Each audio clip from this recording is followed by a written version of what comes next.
Bab 811 Kehendak Hukum. Nama, pemurni ki terkuat penulis, Li Daoran.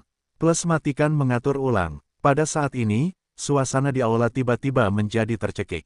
Tuan Besar Tianchen menatap Fang Yu dengan mata dingin, dan permata di atas tongkatnya bersinar dengan cahaya yang menyilaukan. Nafas kuat terpancar dari tongkat itu. Wajah para penyihir yang berdiri di kedua sisi aula berubah. Mereka tahu bahwa Guru Besar Tianchen benar-benar marah. Dalam hal ini, situasinya tidak bagus. Siapa namamu? Tuan Besar Tianchen menatap Fang Yu dan bertanya dengan dingin. Fang Yu, jawab Fang Yu. Fang Yu, apakah kamu juga murid Huaixu? Guru Agung Tianchen menyipitkan mata dan bertanya lagi. Dia adalah teman lamaku, kata Fang Yu. Teman lama, warna aneh muncul di mata Guru Tianchen, dan perasaannya memberitahunya bahwa usia bulu di depan matanya memang sangat berbeda dari penampilannya. Apakah kamu pernah belajar mantra? Guru Agung Tianchen bertanya dengan mata berbinar. Mantra yang dia gunakan sebelumnya sebenarnya bukanlah mantra poligraf, melainkan mantra sederhana yang tidak dapat dipecahkan. Ia hanya perlu menggerakkan pikirannya dan lawannya akan ditampar. Tetapi ketika Fang Yu berbicara, dia berpikir, tetapi menemukan bahwa dia telah kehilangan koneksi dengan mantranya. Hal ini membuatnya cukup bingung. Ini adalah kutukan yang tidak terpecahkan. Itu adalah mantra yang tidak bisa dipecahkan oleh orang luar kecuali dia. Kebanyakan orang bahkan tidak dapat menemukan keberadaan mantra. Tapi Fang Yu di depannya langsung membatalkan mantra ini. Bagaimana dia melakukannya? Mengapa kamu memiliki begitu banyak pertanyaan? Jika kamu ingin berkelahi, berkelahi saja. Jika kamu tidak ingin berkelahi, kamu meminta maaf kepada Huaixu dan Zheng Ze, dan membayar biaya pengobatan. Fang Yu berkata dengan wajah tenang, tapi berkata dengan nada tidak sabar. Dia tahu keraguan Guru Besar Tianchen, tetapi dia tidak mau menjawab. Baginya, memecahkan mantra itu terlalu sederhana. Setelah Eye of Insight dibuka, mantra yang disebut ini menjadi garis yang dapat dengan mudah terpotong di hadapannya. Apa yang disebut kutukan poligraf juga dengan mudah dipatahkan olehnya. Mendengar kata-kata tidak sopan Fang Yu, ekspresi para penyihir lain yang hadir berubah lagi. Master Agung Tianchen adalah kehendak tertinggi Ordo. Provokasi berulang-ulang Fang Yu, sudah merupakan tindakan tidak hormat yang besar terhadap petugas. Para penyihir tampak jelek dan mengulurkan tangan kanan mereka, memanggil staf. Untuk sementara, tangan masing-masing penyihir bersinar dengan warna berbeda.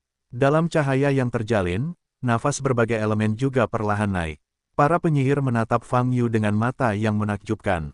Tuan Besar Tianchen memandang Fang Yu, dan setelah beberapa detik terdiam, dia menunjukkan senyuman, permata pada tongkat di tangan kanannya bersinar dengan cahaya yang kuat. Bas, cahaya kuat keluar dari permata dan diarahkan ke Fang Yu. Zheng Ze, yang jatuh ke tanah, melihat pemandangan ini, hatinya tegang. Bagaimanapun, orang di depannya adalah Master Bintang 8. Kekuatannya jelas tidak lebih lemah dari kekuatan gurunya. Dan sekarang, masih dalam domain Ordo. Jika benar-benar terjadi perkelahian, situasinya sangat suram. Saat ini, Zheng Ze sangat menyesalinya. Dia seharusnya tidak secara terbuka menentang Guru Besar Tianchen sejenak. Konsekuensi dari melakukan hal itu tidak hanya sepenuhnya menghancurkan gagasan meminjam orang, tetapi juga membahayakan Fang Yu. Menghadapi cahaya yang masuk, Fang Yu berdiri di tempatnya, tanpa ekspresi. Ledakan. Cahaya ini tiba-tiba berhenti pada posisi lapar sekitar 5 meter di depan tubuh Fang Yu, mekar seperti kembang api. Sedikit cahaya, tersebar ke bawah. Sedikit demi sedikit cahaya, ia membeku sedikit demi sedikit dalam proses jatuhnya.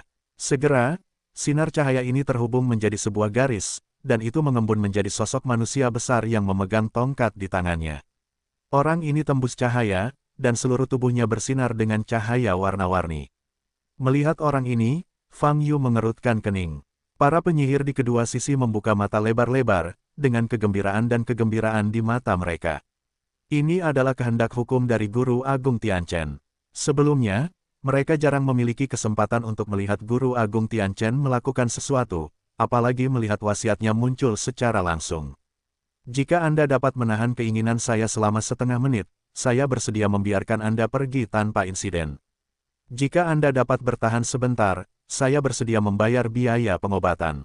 Tuan Besar Tianchen duduk kembali di kursi tinggi, matanya berkata dengan bercanda. Jika aku meledakkannya, apakah kamu harus meminta maaf kepada Huaixu dan Zheng Ze? Fang Yu bertanya sambil mengangkat alisnya. Hahaha, Guru Agung Tianchen menengadah ke langit dan tertawa beberapa kali sebelum menundukkan kepalanya dan berkata, jika Anda benar-benar memiliki kemampuan seperti ini, tentu saja saya bersedia meminta maaf.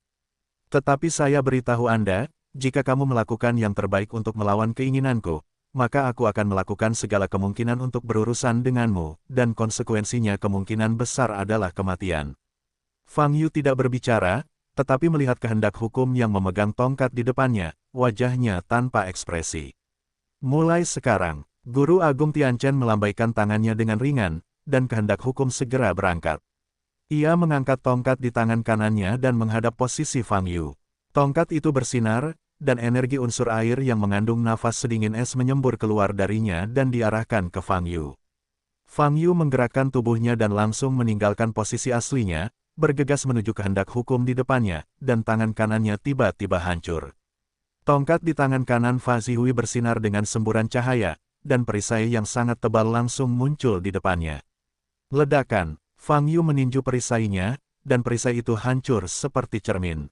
Tetapi pada saat yang sama, semburan energi yang mengandung kekuatan yang sama meledak dari cermin dan mengenai tubuh Fang Yu dari depan. Ledakan, tubuh Fang Yu bersinar untuk sementara waktu, tetapi kekuatan pantulan yang kuat masih menyebabkan tubuhnya menyusut dalam jarak yang jauh.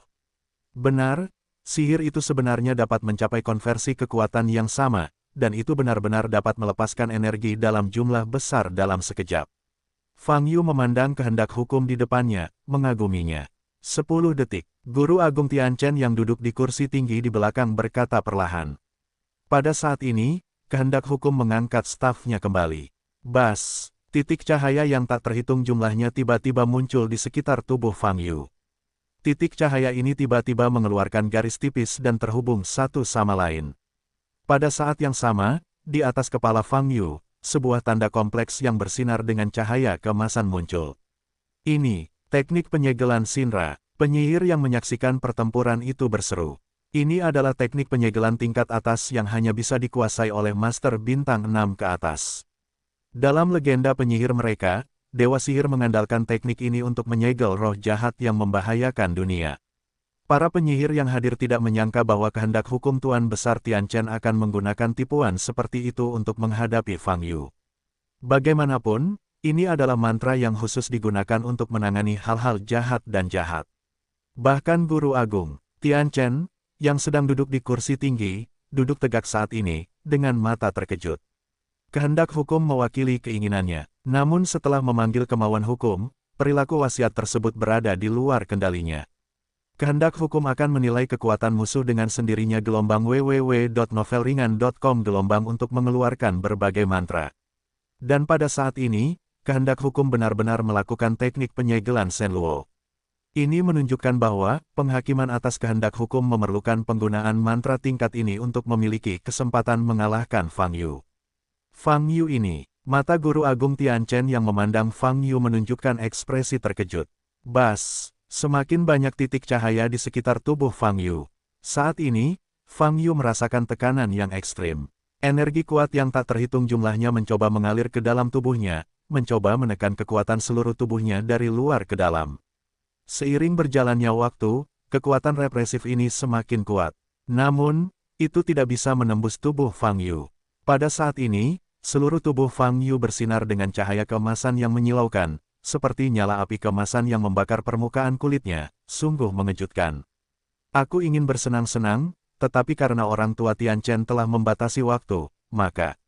Fang Yu mencibir di sudut mulut Fang Yu, mengangkat tangannya dan melihat kehendak hukum. Murid kembar yang bersinar dengan cahaya keemasan menembus tubuh kehendak hukum dan menunjuk langsung ke Guru Agung Tianchen. Tuan Tianchen hanya merasakan jantungnya tiba-tiba menegang, wajahnya berubah drastis. Dia melihat senyuman di wajah Fang Yu. Oke, hanya perlu 1 detik bagiku untuk menyelesaikan pertarungan ini. Suara Fang Yu memasuki telinga Guru Besar Tianchen. Kemudian, di bidang penglihatan Guru Agung Tianchen, hanya tangan Fang Yu yang terangkat, tiba-tiba mengepal. Ledakan, di mana Fang Yu berada, ada suara keras dalam formasi segel Shenluo. Dalam sekejap, titik cahaya yang terhubung semuanya meledak. Tanda cahaya keemasan yang berdiri di kepala Fang Yu meledak pada saat bersamaan. Boom! Kekuatan yang kuat mungkin menyebar, menyebabkan seluruh aula bergetar hebat. Para penyihir di kedua sisi sangat ketakutan sehingga mereka mengangkat tongkat di tangan mereka dan menggunakan kekuatan sihir mereka untuk mencegah aula agar tidak runtuh saat ini. Saat cahayanya menghilang, seseorang dapat melihat cahaya keemasan berkedip menuju kehendak hukum. Ledakan. Detik berikutnya, terjadi ledakan lagi.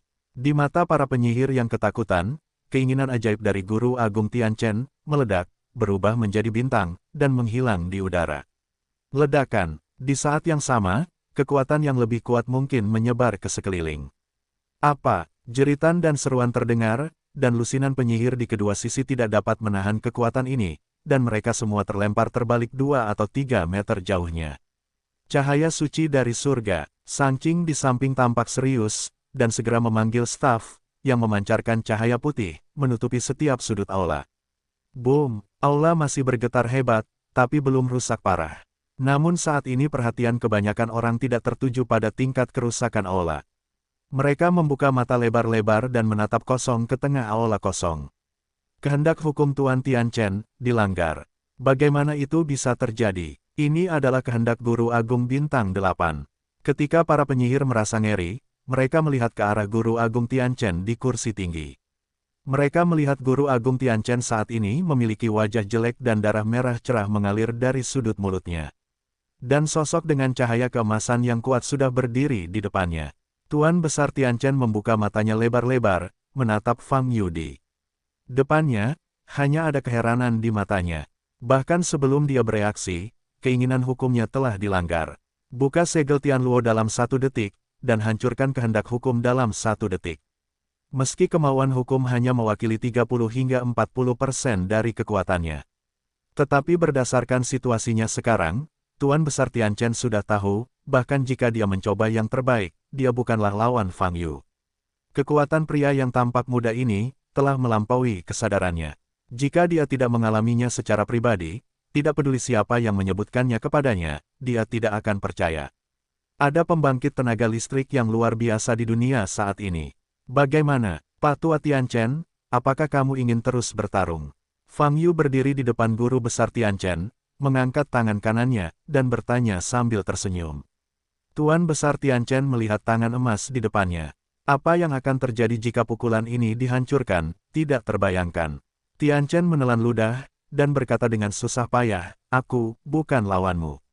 Fang Yu tidak bereaksi sama sekali ketika dia mendengar kata-kata ini, tetapi warna kulit para penyihir yang jatuh di bawah aula berubah drastis. Pemimpin Ordo, Master Agung Tianchen Bintang 8, yang dikenal sebagai salah satu yang terkuat di dunia penyihir saat ini, menyerah. Dengan karakter Guru Agung Tianchen, saya tidak pernah menyangka dia akan mengatakan hal seperti itu. Bahkan Super Nathan di bawah, wajahnya takjub dan sulit dipercaya. Kamu boleh mengaku kalah, tapi kamu harus ikhlas. Fang Yu berkata dengan ringan, semua persyaratan sebelumnya harus dipenuhi. Selain itu, kamu harus memilih 30 penyihir bintang 5 atau lebih tinggi dan meminjamkannya ke Huaixu, kan? Petik 2 titik. Tidak masalah. Guru Agung Tianchen menyeka darah dari sudut mulutnya, melihatnya, dan menjawab. Oke. Kalau begitu kamu harus meminta maaf kepada Zheng Ze dulu. Sedangkan untuk Huaixu, kamu akan meminta maaf padanya secara langsung setelahnya. Fang Yu meletakkan tangan kanannya, berkedip, dan kembali ke sisi Zheng Ze. Membantu. Kemudian, Fang Yu memandang Tianchen di depan. Tianchen mengertakkan gigi, terbang ke tubuh Zheng Ze dan berkata, sebelumnya. Saya melakukan kesalahan, terimalah permintaan maaf saya. Busur. Fang Yu mengingatkan dari samping. Wajah Tianchen sedikit berubah, tapi dia masih membungkuk dan membungkuk pada Zheng Ze. Zheng Ze saat ini sedikit bingung. Dia tidak pernah berpikir bahwa Guru Agung Tianchen, yang bahkan tidak memberikan wajah gurunya, suatu hari akan membungkuk di depannya dan meminta maaf. Ada keheningan di sekitar. Sekelompok penyihir menyaksikan pemandangan ini dengan mata terbelalak, seolah sedang bermimpi. Guru Agung Tianchen membungkuk dan meminta maaf kepada murid lawannya. Sungguh ajaib. Setelah membungkuk, Tianchen mengangkat kepalanya, memandang Fang Yu, dan berkata, biaya pengobatan, saya akan mencarikannya.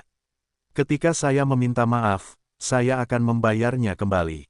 Ya, Fang Yu mengangguk, menatap mata Tian Chen, sedikit terkejut. Dia awalnya berpikir bahwa Tian Chen harus berjuang sedikit, masalah ini tidak diselesaikan dengan mudah. Namun tak kusangka, dia hanya sedikit menunjukkan kekuatannya, sikap Tian Chen langsung berubah 360 derajat. Orang tua ini, jika bukan karena upaya lain, itu akan menjadi tipikal penindasan dan ketakutan akan kesulitan. Masih ada 30 penyihir bintang 5 ke atas, ingat, kata Fang Yu. Tian Chen mengangguk dan berkata, jika ada cukup tenaga, saya akan memilih 10 hingga 20 penyihir elit untuk membantu asosiasi Beitu Budo bekerja. Setelah mengatakan ini, Tuan Fang, saya harap setelah saya meminta maaf, Anda dapat melupakan ketidaknyamanan yang terjadi sebelumnya, kata Tian Chen. Saya memiliki ingatan yang normal, selama Anda tidak berinisiatif untuk menyebutkannya, saya tidak akan mengingatnya, kata Fang Yu. Itu bagus, jawab Tian Chen. 2 menit kemudian, Fang Yu dan Zheng Ze meninggalkan markas Ordo dan kembali ke gerbang gedung bobrok itu. Melihat ke dalam, Anda masih hanya bisa melihat bangunan kosong. Fang Yu dan Zheng Ze kembali ke mobil, Zheng Ze menyalakan mobil dan kembali ke aula asosiasi Budo. Di dalam mobil, Zheng Ze memandang Fang Yu dari waktu ke waktu, dan berhenti berbicara. Tanyakan saja apa yang kamu inginkan. Fang Yu memandang Zheng Ze dan berkata, petik 2 titik. Fang, aku penasaran banget, bagaimana, apa kekuatanmu? Zheng Ze bertanya dengan ragu-ragu. Kamu salah bertanya padaku. Aku tidak tahu apa-apa tentang kekuatanku sendiri. Jawab Fang Yu. Tidak ada konsep. Apakah kekuatanmu mendekati peri legendaris? Zheng Ze bertanya dengan ekspresi kaget di wajahnya. Jika saya benar-benar memiliki tingkat kekuatan ini, mengapa saya belum naik? Fang Yu mengangkat alisnya dan bertanya balik. Zheng Ze tidak bisa menjawab pertanyaan ini. Tian Chen, orang tua ini agak menarik. Ketika gurumu berkonflik dengannya saat itu, dia harus bertindak tegas, mendidiknya, dan dia akan jujur, kata Fang Yu. Petik 2 titik. Tidak semua orang bisa dengan mudah mengalahkan Master Bintang 8 sepertimu, Tuan Fang, kata Zheng Ze dengan wajah aneh. Dia tidak yakin Fang Yu dan guru Huaixu mana yang lebih kuat. Tapi setelah apa yang terjadi barusan, dia yakin kekuatan Fang Yu pasti lebih baik dari gurunya. Bukan hanya dari pertempuran itu, tapi juga dari perubahan sikap Tian Chen. Di aula, penyihir lainnya telah pergi gelombang www.novelringan.com. Gelombang Tian Chen masih duduk di kursi tinggi, dan Shang Qing berdiri di bawah. Orang ini Fang Yu, benar-benar teman lama Huaixu. Tian Chen menatap Shang Qing di bawah dan bertanya. Aku tidak tahu, tapi Fang Yu sendiri yang mengatakan itu. Jawab Shang Qing. Kapan Huaixu punya teman yang begitu kuat? Tian Chen mengerutkan kening dan menyentuh janggut dagunya, kata. Shang Qing memandang Tian Chen dan bertanya, Tuan Tian Chen, menurut Anda seberapa kuat Fang Yu? Mendengar pertanyaan ini, janggut Tian Chen bergetar, lalu menggelengkan kepalanya, dan berkata, sulit untuk diprediksi, sangat sulit untuk diprediksi, tapi saya yakin dia tidak menunjukkan kekuatan penuhnya. Jadi, saya hanya bisa mengalah. Kalau tidak, seluruh markas kita bisa dirobohkan olehnya. Maksudmu, aku melebih-lebihkan kekuatannya? Tian Chen bertanya dengan mata sedikit bergerak. Ya, Shang Qing berkata, tidak peduli seberapa kuatnya dia hanyalah satu orang. Kami melukaimu secara langsung. Kita harus bergabung dan menahannya di markas Ordo. Tapi kamu memilih untuk berkompromi dan tetap berada di depan begitu banyak orang, jika masalah ini tersebar, kemuliaan Ordo kita. Tian Chen mengerutkan kening dan menyela Shang Qing dengan marah, bagaimana dengan satu orang? Selama dia cukup kuat, satu orang dapat mengalahkan 100.000 orang. Hanya sekarang, jika saya punya pilihan lain, saya tidak akan memilih untuk berkompromi. Tapi kekuatannya memang tak bisa dikenali lagi. Orang ini hanya bisa menjadi teman dan tidak boleh tersinggung. Shang Qing mengangguk sambil berpikir, dan berkata, saya mengerti, saya membosankan. Petik 2 titik. Biarkan saja sementara, aku perlu waktu untuk memulihkan surat wasiat hukum yang rusak. Tian Chen melambaikan tangannya dan berkata, Fang Yu dan Zheng Ze datang ke aula asosiasi Budo bersama-sama. Saat ini, Huaixu sedang mengadakan rapat pleno di ruang konferensi di lantai 7. Pemimpin kelompok dari 4 kelompok besar, Wang Wensan, Ketua Asosiasi Beitu Budo, 4 wakil ketua, dan pejabat senior yang bertanggung jawab atas semua aspek, semuanya hadir. Setelah identitas Fang Chengtian dikorbankan, Huaixu mempromosikan Zheng Ze menjadi wakil ketua. Oleh karena itu, Zheng Ze juga harus hadir dalam rapat pleno ini. Jadi Fang Yu mengikuti Zheng Ze dan pergi ke lantai 7 untuk menghadiri rapat pleno ini. Huaixu sedang duduk di atas meja konferensi, sementara yang lain masih berdiri. Tuan Huaixu, saya sangat menyesal atas kematian Wakil Presiden Fang. Saya tidak memikirkannya. Pada saat itu, saya seharusnya tidak meminta Wakil Presiden Fang menghadiri pertemuan keluarga itu. Wang Wensan menghadap Huaixu membungkuk dan berkata. Dengan ekspresi kosong di wajahnya, dia melambaikan tangannya dan berkata dengan sungguh-sungguh, sejak saya menunjuk dia sebagai wakil presiden, dia sudah siap berkorban. Anda tidak perlu meminta maaf untuk itu. Kemampuan akting Huaixu kurang bagus. Saat ini, mengapa harus ada sedikit kesedihan di wajahnya? Ini terlalu tenang. Fang Yu, yang berada di belakang kerumunan, bergumam. Penetrasi klan setengah roh ke dunia seni bela diri ibu kota utara telah mencapai tingkat yang sangat serius. Huaixu melirik ke arah hadirin dan berkata, saya mengadakan rapat pleno hari ini untuk membahas masalah ini. Saat ini, orang-orang di meja konferensi terlihat berbeda. Beberapa orang memiliki ekspresi serius, beberapa memiliki mata yang mengembara, dan yang lainnya memiliki ekspresi yang tegang. Saya dapat mengatakan dengan pasti bahwa bahkan sekarang, dalam pertemuan ini, di antara kalian, ada juga keberadaan yang disusupi oleh ras semiroh. Huaixu berkata dengan suara yang dalam dengan mata yang tajam. Penonton kaget saat mengatakan ini. Banyak orang melihat sekeliling, saling menatap. Beberapa dari mereka seperti Pan Yusan dan Luo Hao, awalnya dikendalikan oleh klan semiroh, tetapi karena altar jiwa itu dihancurkan oleh Fang Yu, mereka semua mendapatkan kembali kewarasannya. Namun selama masa pengendaliannya, dia masih melakukan banyak hal buruk. Agar posisi mereka saat ini tidak dimintai pertanggungjawaban, mereka diam-diam tidak mau mengambil inisiatif untuk mengakui bahwa mereka dikendalikan oleh ras semiroh. Sekarang setelah mereka mendengar kata-kata Huaixu, wajah orang-orang ini menjadi pucat, dan hati mereka terganggu. Saya tahu banyak dari Anda yang pernah berada di bawah kendali ras semiroh. Jangan khawatir, saya tidak akan melanjutkan masalah ini. Huaixu berkata, seolah-olah dia telah menebak pikiran kelompok orang ini, apa yang baru saja aku katakan. Orang-orang yang telah disusupi oleh ras semiroh belum ditemukan, sekelompok orang yang tersembunyi di antara kita. Tuan Huaixu, saya ingin tahu mengapa Anda harus berpikir seperti itu di antara kita. He Tianhong, pemimpin kelompok Qinglong, bertanya. Meskipun saya telah melakukan retret di villa, saya masih memiliki kemampuan intelijen. Huaixu menjawab sambil melirik He Tianhong. Tetapi kami telah memantau asosiasi seni bela diri dan belum menemukan keadaan khusus apapun.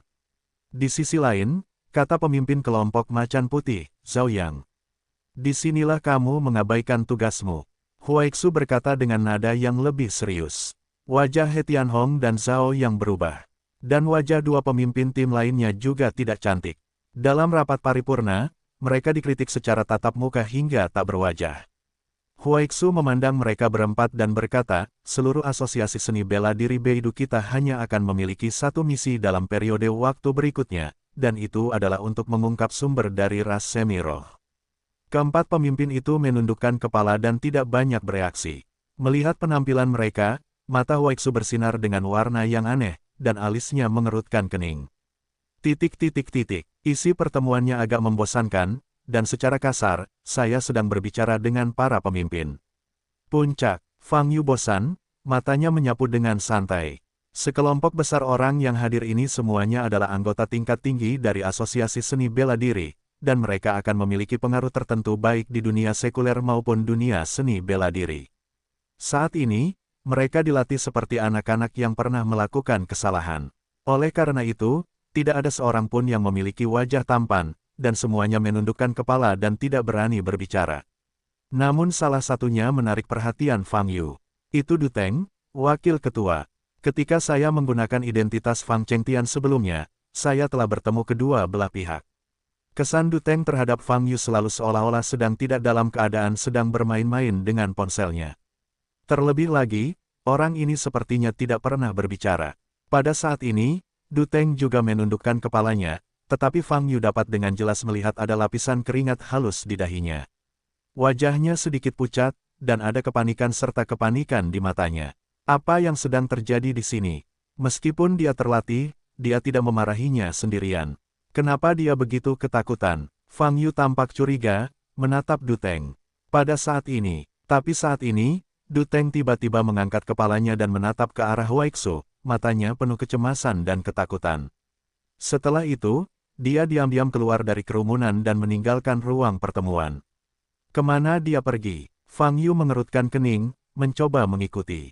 Namun saat ini, dia sangat menyadari bahwa dua hembusan napas samar muncul dari luar ruang pertemuan. Kedua aura ini cukup lemah, jelas setelah sengaja disembunyikan. Intuisi memberitahu Fang Yu bahwa sesuatu akan terjadi, dan itu mungkin bukan hal kecil. Perhatikan keselamatan. Fang Yu melepaskan sinar kesadaran ilahi untuk dikirimkan ke Huaixu dan Zheng Ze. Huaixu melirik ke posisi Fang Yu, dan Zheng Ze juga menoleh, matanya bingung. Tapi saat ini, Fang Yu sudah berjalan keluar ruang pertemuan. Engah. Begitu Fang Yu keluar dari ruang pertemuan, dia mendengar suara yang sedikit tidak normal. Sumber suaranya ada di ruang depan. Fang Yu menyembunyikan napasnya dan dengan cepat datang ke pintu ruang tunggu. Ketika saya melihat ke dalam, saya melihat sesosok tubuh yang kehilangan kepalanya, tergeletak di genangan darah, dan darah masih mengalir keluar dari leher yang patah. Fang Yu menoleh ke samping dan melihat kepala Duteng di sudut ruangan. Wajah dengan fitur wajah terdistorsi menghadap Fang Yu. Di ruang tunggu, tidak ada orang lain yang terlihat. Tapi dua aura yang ada di antara mereka tersembunyi dengan baik, tapi Fang Yu masih memperhatikannya. Fang Yu berjalan langsung ke ruang tunggu, menurunkan tubuhnya, dan memeriksa tubuh Duteng. Pada saat ini, terdengar suara keras dari senjata tajam yang menembus udara. Cahaya perak diambil dari atas kepala Fang Yu dan diarahkan ke leher Fang Yu. Engah, bilah tajam itu menebas tepat di belakang leher Fang Yu, mengeluarkan suara yang tajam dan langsung patah. Dan tengkuk Fang Yu bahkan tidak menunjukkan bekas luka. Kamu sangat kejam. Fang Yu berdiri dan meraih tangan kanannya ke atas. Ledakan. Dengan suara teredam, sosok hitam tiba-tiba muncul di langit yang kosong. Seorang pria berpakaian hitam dengan wajah tertutup, ditarik oleh Fang Yu dengan energi yang menyebalkan, dan mencekik tenggorokannya.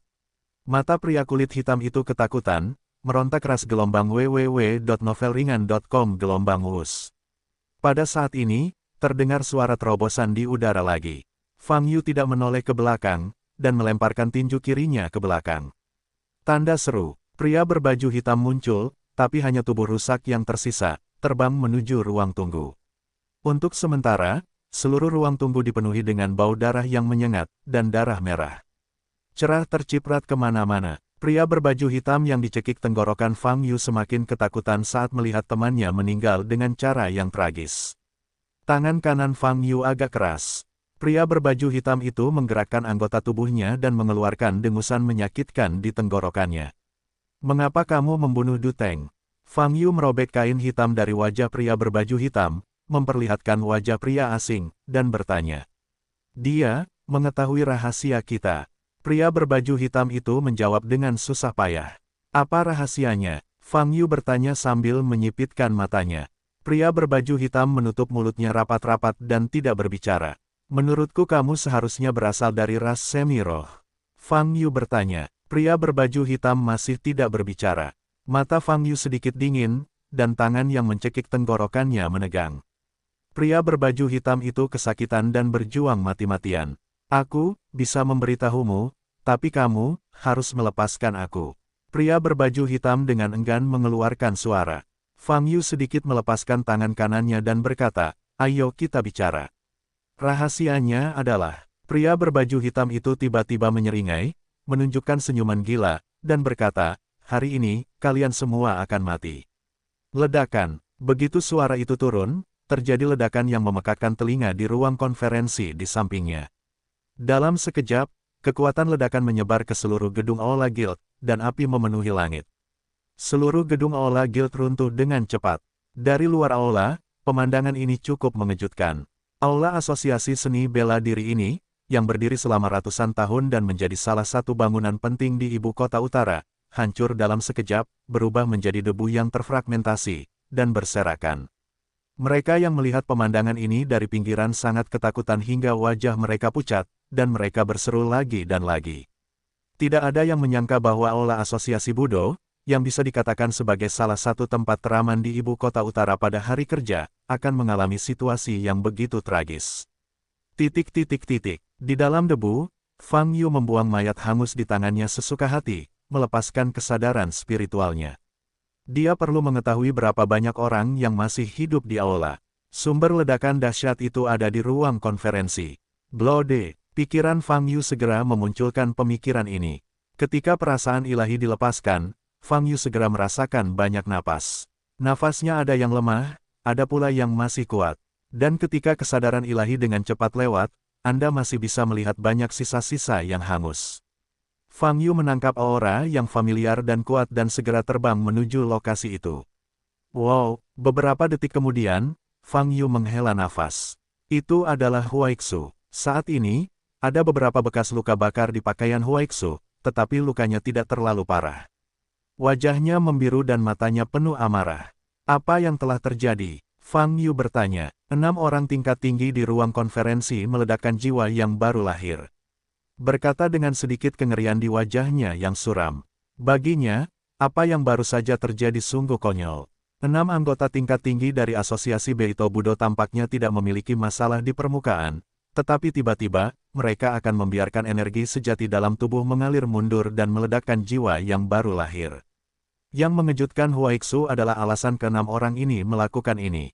Apa yang mereka gambar, ini adalah pimpinan Asosiasi Budo, dengan otoritas tingkat tinggi, dan dihormati kemanapun dia pergi. Namun mereka bersedia memberikan nyawa mereka yang berharga kepada ras semiroh, dengan cara yang paling langsung dan tragis untuk meledakkan jiwa yang baru lahir. Apa yang dijanjikan oleh makhluk setengah roh yang membuat mereka begitu fanatik? Saudara Fang, kamu mengingatkanku untuk berhati-hati, apa yang kamu temukan? Huaixu bertanya pada Fang Yu sambil menatapnya. Saat rapat, saya menemukan Du Teng tampak cemas dan cemas, lalu menyelinap keluar. Tidak lama setelah dia meninggalkan ruang rapat, saya merasakan 2 napas halus berkedip lagi. Pergi ke ruang tunggu, dia telah terbunuh.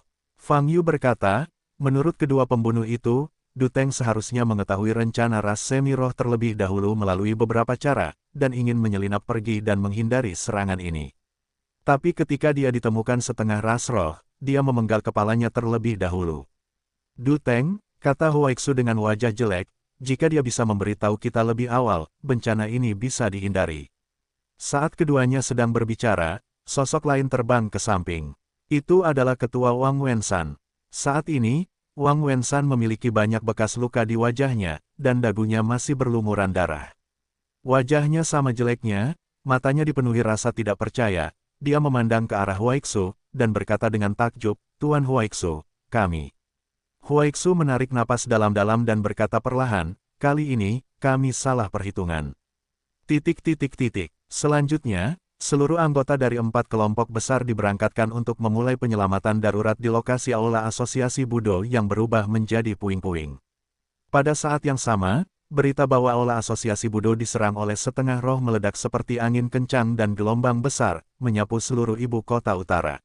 Seluruh ibu kota utara, baik di dunia sekuler atau dunia seni bela diri, segera digoreng. Dibandingkan dengan penyerangan ke rumah Wei beberapa hari lalu, apa yang terjadi hari ini bahkan lebih buruk. Langsung mengirimkan 6 biksu pada periode Yuan Ying untuk meledakkan Yuan Ying dalam rapat pleno di depan wajah Huaixu. Dan ke-6 biksu di tahap jiwa baru lahir ini semuanya adalah anggota senior Asosiasi Budo. Segala macam faktor digabungkan, semuanya sangat menakutkan. Sejauh mana kekuatan setengah roh itu meluas. Kali ini dibom di Aula Asosiasi Beito Budo, apa yang akan terjadi selanjutnya? Sekarang, mustahil untuk memprediksi pergerakan semi-spirit selanjutnya. Mereka bahkan berani meledakkan seluruh gedung Aula Guild di depan Huaixu, apalagi yang tidak berani mereka lakukan. Untuk sementara, seluruh ibu kota utara dipenuhi diskusi dan kepanikan. Di malam hari, operasi penyelamatan di reruntuhan berlanjut. Semua yang terluka parah dikirim ke rumah sakit medis terkemuka di ibu kota utara dunia seni bela diri, Kuilyangsin. Saat ini, Fang Yu dan Huaixu sedang berbicara di sebuah paviliun di Kuilyangsin. Situasi korban terus menyebar ke telinga Huaixu. Setiap kali saya mendengar laporan baru, wajah Huaixu menjadi sedikit jelek. Bagaimana situasinya? Fang Yu bertanya. Kecuali saya, ada 52 orang tingkat tinggi yang menghadiri rapat pleno. 28 orang dipastikan tewas, dan 24 orang terluka dalam berbagai tingkat dan sedang menjalani perawatan darurat, kata Huaixu. Bagaimana kabar Zheng Ze? Fang Yu bertanya. Karena pengingatmu, dia telah bersiap untuk pertahanan terlebih dahulu, tapi kekuatan 6 jiwa baru lahir yang meledak bersama, masih membuatnya menderita luka serius, dan dia masih dalam penyelamatan darurat. Huaixu berkata dengan suara yang dalam. Fang Yu mengangguk. Huaixu memandangi taman di belakang, terengah-engah. Suasana hatinya saat ini adalah kemarahan dan kesedihan, serta rasa menyalahkan diri sendiri yang mendalam. Dia seharusnya mengetahui masalahnya lebih cepat, atau sebelum memastikan keamanannya, dia tidak mengadakan pertemuan semua pihak untuk memberikan pertemuan keliling yang bagus kepada orang-orang.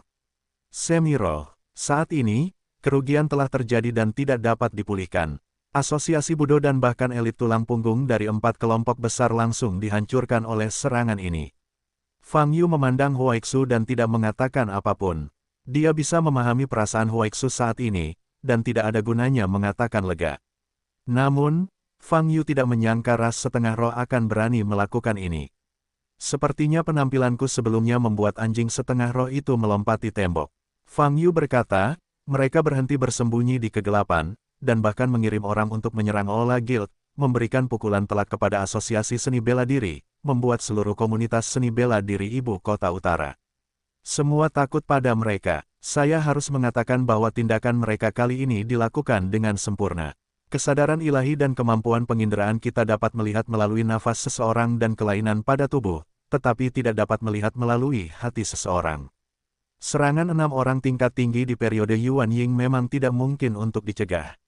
Huaixu berbalik, memandang Fang Yu, dan berkata, Saudara Fang, menurutku apa yang dilakukan ras setengah roh hanya menunjukkan bahwa mereka memang terpaksa tidak mundur. Mereka telah bersembunyi sebelumnya, diam-diam menyusup ke semua kekuatan, pasti untuk mencapai tujuan yang belum kita ketahui, tetapi karena Saudara Fang, kamu terpaksa muncul ke permukaan terlebih dahulu. Mereka baru-baru ini menimbulkan berbagai insiden, tujuannya untuk menimbulkan ketakutan. Membaca www.wukansu.com mengalihkan perhatian mereka, sehingga mencapai tujuan awal mereka. Fang Yu mengangguk dan menyetujui spekulasi Huaixu. Ketika dia berada di Huaibei sebelumnya, Zhao Jidao, yang dikendalikan oleh pikirannya, mengatakan secara langsung bahwa arus derasnya akan menjadi tidak jelas. Dari dulu, belakangan ini, pergerakan ras semi-roh semakin meningkat. Terlihat dari sini bahwa toren yang mereka bicarakan mungkin akan segera hadir. Dan apa yang mereka lakukan saat ini mempunyai dua tujuan. Tujuan pertama adalah untuk menyelesaikan sebagian besar tulang punggung elit dan menciptakan ketakutan, sehingga dunia seni bela diri ibu kota utara akan memperlambat perang salib mereka. Tujuan kedua adalah apa yang dikatakan Huaixu, untuk mengalihkan perhatian semua orang, guna mengumpulkan kekuatan untuk mencapai hal lain. Bagaimanapun, tindakan ras semi-roh hari ini merupakan kesuksesan total bagi mereka. Di depan Fang Yu dan Huaixu. Ngomong-ngomong, aku tidak punya waktu untuk memberitahumu sebelumnya. Fang Yu memikirkan apa yang terjadi pagi ini, dan berkata, di sisi ketertiban, saya telah bernegosiasi untuk Anda. Segera orang tua Tian Chen akan membawa lebih dari 30 bintang 5. Tuan, masih banyak uang untuk meminta maaf padamu. Tian Chen, minta maaf padaku, kata Huaixu dengan ekspresi berubah. Yah. Berdasarkan apa yang aku ketahui tentang dia seharusnya tidak mengingkari janjinya, kata Fang Yu. Huaixu menatap Fang Yu dengan keterkejutan di matanya, tapi dengan cepat memulihkan ketenangannya. Tiba-tiba terlintas dalam benaknya bahwa apa yang dilakukan Fang Yu dianggap remeh, karena ia memiliki kemampuan seperti itu. Juga, apa yang terjadi hari ini ada hubungannya denganku. Fang Yu berkata dengan mata dingin, mulai sekarang, serahkan padaku tentang ras semi-roh. Di Gunung Gantung, di dalam gua yang redup, sosok berjubah hitam berdiri di depan dinding batu, memegang tulang putih yang patah di kedua tangannya, dan sedang membuat sesuatu. Saat dia sedang mengerjakan produksi dengan saksama, mulut virtual tiba-tiba muncul di dinding batu di depannya. Tuan Jiwa Liu, saya perlu melaporkan sesuatu. Mulut di dinding batu bergerak, mengeluarkan suara yang membosankan. Mari kita bicarakan. Sol Liu berkata tanpa menghentikan tangannya. Sesuai permintaan Anda, saya memicu pertempuran antara Tian Chen dan Fang Changsheng. Sayangnya, kontradiksi tidak meningkat seperti yang diharapkan. Tian Chen baru saja memanggil keinginan untuk bertarung dengan Fang Changsheng, kata mulut di dinding batu. Apa hasilnya? Sol Liu mengangkat matanya, pupil kuningnya bersinar redup, dan bertanya. Kehendak hukum Tian Chen menggunakan teknik segel Tian Luo, dan dengan mudah dipatahkan oleh Fang Changsheng, dan kehendak hukum juga dihancurkan. Tian Chen menyerah. Akui, warna berbeda muncul di mata Sol Liu. Tian Chen mengaku kalah di depan umum. Dia pikir kekuatan Fang Changsheng jauh lebih unggul darinya, jadi dia lebih suka mempermalukan dirinya sendiri di depan semua orang daripada terus bertarung dengan Fang Yu. Dengan cara ini, kami telah melebih-lebihkan kekuatan Tian Chen. Menurut Anda, bagaimana cedera Tian Chen sekarang? Jiwa Liu bertanya lagi. Kehendak Dharma hancur dan butuh setidaknya 2 hingga 3 bulan untuk pulih. Selama periode ini, kekuatannya akan berkurang 30 hingga 40%. Mulut di dinding batu terus bergerak dan terus mengeluarkan suara. 30 hingga 40%, apakah Anda memiliki kepercayaan diri? Kun Liu bertanya, saya tidak yakin, tetapi jika Anda dapat memberikan sejumlah bantuan, Tuan Jiwa, maka saya yakin akan hal itu. Mata Kun Liu berkilat, dan gerakan di tangannya berhenti, dan berkata, aku akan membiarkan Jiu Kong pergi membantumu, tapi kamu harus membuat rencana yang paling sempurna. Tuan Jiu Kong, oke, begitu, Tuan Jiwa. Suara dari mulut di dinding batu menjadi heboh. Fang Yu meninggalkan kuil Yangxin dan kembali ke Beiduno. 101. Sebelum berangkat untuk menyelesaikan perlombaan semi-roh, dia perlu makan besar terlebih dahulu, lalu tidur lagi untuk menghilangkan rasa kantuk dan lapar. Saat makan malam, Ye Sengsui melirik Fang Yu dan bertanya, Tuan Fang, apakah Anda akan berangkat besok pagi? Ya, jawab Fang Yu sambil makan dengan cemberut. Berapa lama kamu berangkat kali ini? Ye Sengsui bertanya, saya tidak tahu waktu pastinya. Mungkin seminggu, mungkin sebulan, atau bahkan lebih lama, kata Fang Yu. Oh, Tuan, jangan pergi selama ratusan tahun. Saya tidak peduli, tetapi Sister Sengsui berbeda. Apakah Anda tega melihatnya menunggu di sini sampai anak bungsu? Di seberang meja, Xiao Feng Chaim mengangkat kepalanya dan berkata. Fang Yu melirik Xiao Feng Chaim dan berkata, setelah makan, bawakan aku beberapa artefak magis. Pada jam 8 keesokan harinya, Fang Yu menemukan ibu kota selatan Huaibei dan berteleportasi sendirian. Selain mencari sarang ras setengah roh, ia juga memiliki tujuan lain dalam perjalanan ini, yaitu untuk memahami apa yang disebut toren. Dia ingin mengetahui apa yang terjadi di dunia saat ini, pada tingkat yang tidak dapat dia lihat. Segera, sosok Fang Yu muncul di depan gerbang aula asosiasi Huaibei Budo. Dia mengeluarkan perintah perjalanan yang diberikan Huaixu kepadanya, dan Fang Yu pergi ke kantor presiden tanpa menemui hambatan apapun, dan melihat Zhao Jidao. Melihat Fang Yu, Zhao Jidao segera bangkit, menyapanya, dan bertanya dengan hormat, Tuan Fang, Anda. Petik 2. Beberapa waktu lalu, apakah Anda menerima perintah dari tingkat atas untuk mendirikan apa yang disebut observatorium? Fang Yu bertanya. Petik 2. Ya, Tuan Fang, Anda ingin. Zhao Jidao memandang Fang Yu dengan curiga. Apakah sudah selesai? Fang Yu bertanya dengan cemberut. Ini perintah yang dikeluarkan 3 bulan lalu, dan kami sudah menyelesaikannya 2 bulan lalu. Jawab Zhao Ji. Bawa aku ke observatorium untuk melihatnya, kata Fang Yu. Kemarin sore, Fang Yu mendapat informasi di tangan Huaixu. Informasi ini mencatat secara rinci setiap asosiasi seni bela diri yang meminta pendirian observatorium selama periode ketika Pan Yusan dan Luo Hao berada di bawah kendali. Faktanya, perkumpulan pencaksilat yang diminta mendirikan observatorium cukup banyak, totalnya ada 37. Di antara 37 perkumpulan pencaksilat, levelnya berbeda-beda.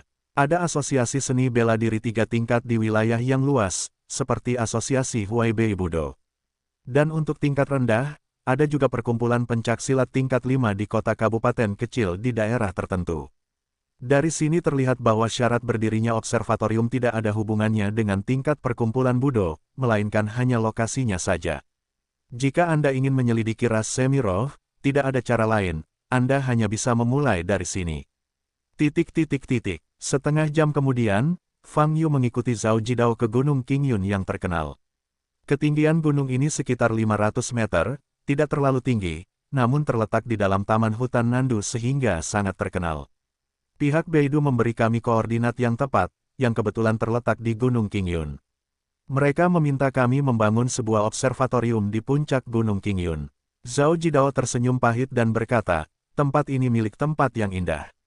Pihak yang bertanggung jawab bertengkar lama sebelum diizinkan membangun observatorium di puncak gunung. Tapi sejujurnya, Gunung Qingyun tidak tinggi sama sekali, dan dikelilingi oleh pegunungan tinggi lainnya. Sangat tidak masuk akal untuk membangun observatorium di tempat seperti itu. Namun, bagaimanapun juga, itu adalah perintah dari ibu kota utara. Meskipun kami bingung, kami hanya bisa mengikutinya. Fang Yu dan Zhao Ji terbang dengan gagah berani, dan segera sampai di puncak Gunung Qingyun. Di sini memang dibangun sebuah observatorium. Dikatakan sebagai observatorium, sebenarnya itu adalah platform kayu tinggi dengan teleskop astronomi dan peralatan astronomi di corona. Apa sebenarnya yang dibutuhkan observatorium? Bukankah mereka memintanya? Fang Yu bertanya. Tidak, sebenarnya, mengamati astronomi dan hal-hal ini tidak ada hubungannya dengan asosiasi seni bela diri kami. Oleh karena itu, kami juga menempatkan beberapa alat astronomi di observatorium ini sesuka hati. Setelah Zhao Jidao selesai berbicara, dia menatap Fang Yu dengan sedikit ketakutan. Bagaimanapun, Fang Yu memegang kartu pas teratas di tangannya. Oleh karena itu, dia yakin Fang Yu datang ke sini untuk memeriksa fasilitas terkait atas nama Asosiasi Budo Ibu Kota Utara. Di depan Fang Yu, dia tidak berani berbohong, jadi dia hanya bisa mengatakan yang sebenarnya. Fang Yu mengabaikan pemikiran hati-hati Zhao Jidao, berjalan ke observatorium, melihat sekeliling melalui teleskop. Namun hasilnya sama seperti yang dikatakan Zhao Jidao, lokasi ini bukanlah lokasi yang baik untuk pengamatan astronomi, semua sisinya terhalang oleh puncak yang lebih tinggi. Mereka tidak menanyakan fasilitas khusus observatorium, artinya gelombang www.novelhall.com gelombang peran observatorium sebenarnya tidak digunakan untuk mengamati astronomi, pikir Fang Yu. Tapi tidak digunakan untuk pengamatan astronomi, kenapa harus didirikan observatorium? Fang Yu berpikir sejenak, melepaskan kesadaran spiritualnya, dan mencari di seluruh puncak gunung. Secara keseluruhan, tidak ada yang aneh. Fang Yu mengerutkan kening, memikirkannya, dan membuka mata wawasannya lagi. Sekarang, dia akhirnya melihat tempat yang aneh. Dalam penglihatan Eye of Insight, di lokasi observatorium, sekitar 1 meter di bawah tanah, muncul bingkai persegi dengan garis-garis yang tak terhitung jumlahnya saling terkait. Seluruh susunan bersinar dengan cahaya yang sangat redup, tanpa jejak aura aneh. Jika tidak ada mata wawasan, mustahil ditemukan. Untuk apa lingkaran sihir di bawah ini? Fang Yu memperbesar dan mengamati dengan cermat, tetapi dia tidak tahu apa-apa. Struktur keseluruhan lingkaran cukup rumit, dan teori lingkaran yang terkait dengan penelitian Fang Yu sebelumnya tampaknya bukan sistem yang sama. Bahkan tujuan umum dari lingkaran sihir ini tidak dapat dilihat. Susunan sihir ini seharusnya sudah ada sebelumnya.